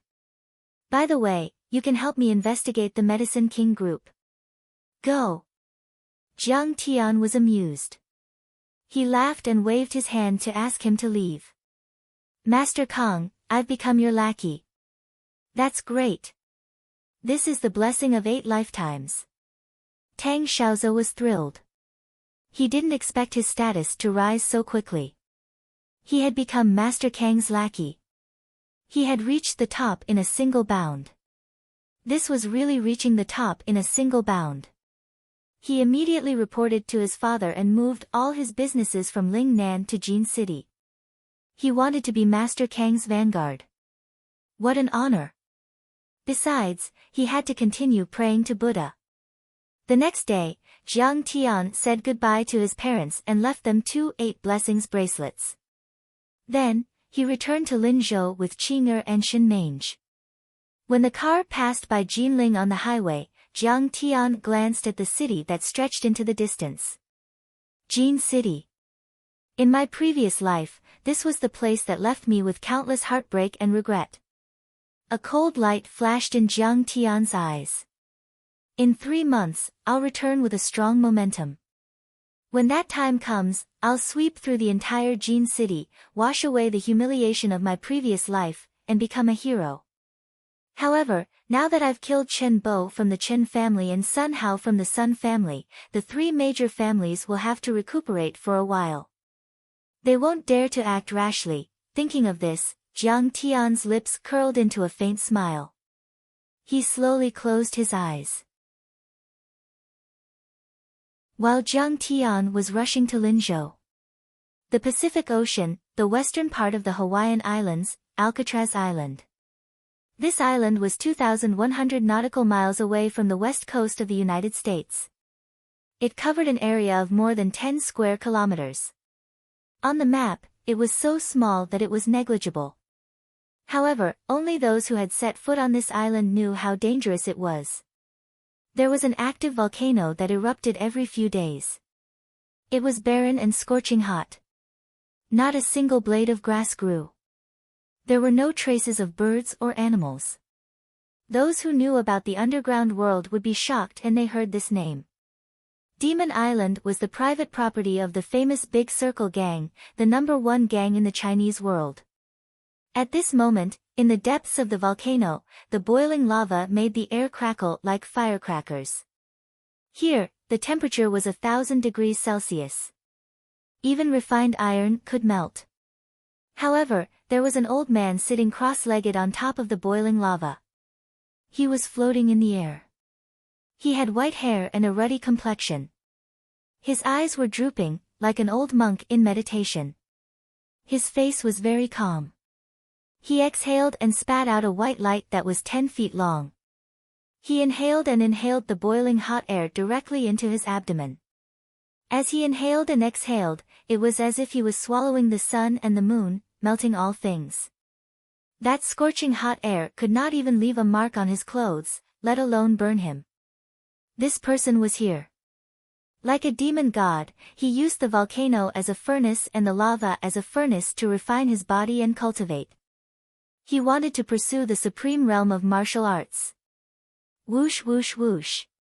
A helicopter flew over from afar, stirring up volcanic ash as it slowly landed.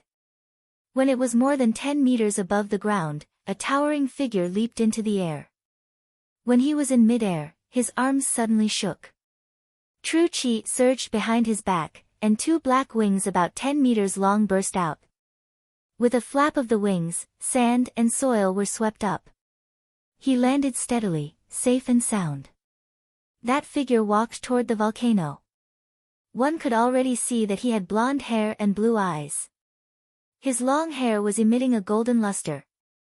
His nose was high and his eyes were deep. He was actually a mixed-blood handsome guy. If there were experts from the west coast of the United States here, they would definitely be shocked and retreat. This person was a well-known figure in the Chinese circle in the United States. He was also a state senator and a great philanthropist. However, he secretly controlled the drug smuggling and arms trade in California and Oregon. Every year, he had more than $1 billion in his hands. Some people even heard that he was a superhuman. Like Spider-Man and Superman, he could take things from a distance and injure people in the air. The Vietnamese gang and the Italian mafia, the Gambino family, which ran rampant in the West Coast for a while, had all been defeated by him.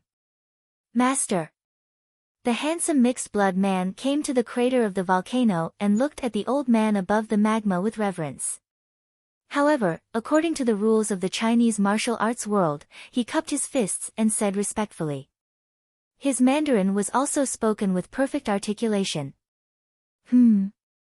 The old man opened his eyes and flicked his finger. Zap! With a bang, a stream of true qi wrapped around the lava, forming a 10-meter-long fire phoenix that soared unpredictably under his feet. Using true qi to control magma at a temperature of 10,000 degrees was unimaginable for others, but for this old man, it was like a game that he could do with ease. Master's cultivation has reached another level. He is getting closer to the immortal state. Seeing this, the mixed-blood man's face became more respectful. He bowed so low that he almost touched the ground. I am still far from the immortal state. The old man finally spoke. His voice was hoarse and dry as if he hadn't spoken for many years. The iron body refines the body, the internal force refines the internal force, the transcendent state cultivates the qi, and the immortal state cultivates the soul energy. The immortal state is an illusory existence. It only appears once every 100 years. Just like the gods in the sky, they can set up an array with a raise of their hand, chant a spell, and speak the truth. Their words are law. The mixed-blood man listened solemnly as the old man spoke. He didn't dare to miss a word. He knew that the old man had reached the peak of martial arts. Every word was more precious than gold. I'm just at the peak of the transcendent state. I'm still a long way from reaching the immortal state. Speaking of this, the old man let out a long sigh. His eyes became very distant. No one knew what he was thinking. If there was a high-ranking military officer like Chao Shixiang or a veteran martial arts grandmaster here, he would definitely recognize this old man. The top master of the Great Circle, Lin Zhenyu. 20 years ago, he led his disciples to defeat all the major martial arts families in Huaxia. He wanted to demonstrate his power to Huaxia and claim the legal status of the Great Circle. However, in the end, he was defeated by Yi Zhantian, the #1 god of war in the army. After that, he was forced to withdraw from Huaxia. Master, we have received news that Yi Zhantian has come out of seclusion and regained control of the Huaxialong formation. The mixed-blood man, Hanks, said in a deep voice. Very good. Lin Zhenyu opened his eyes for the first time. There seemed to be a burning flame dancing in the depths of his eyes. His lips curled into a vicious smile. He heaved a sigh and said, I have been cultivating here for 20 years because I wanted to have a showdown with Yi Zhantian. Who would have thought that he would come out of seclusion before me? The next moment, he stepped into the air and walked toward the entrance of the cave as if he were walking on flat ground. He was like a fire god or an immortal. Every step he took created a fire lotus. You're tuning into the Blissful Bookshelf YouTube channel. We're so grateful for your support, and don't forget to subscribe to join us on this incredible journey through captivating stories. Your generosity through donations truly makes a world of difference, as it's the primary source of revenue that allows me to expand and enhance this channel for you. Thank you from the bottom of my heart for being a part of this adventure.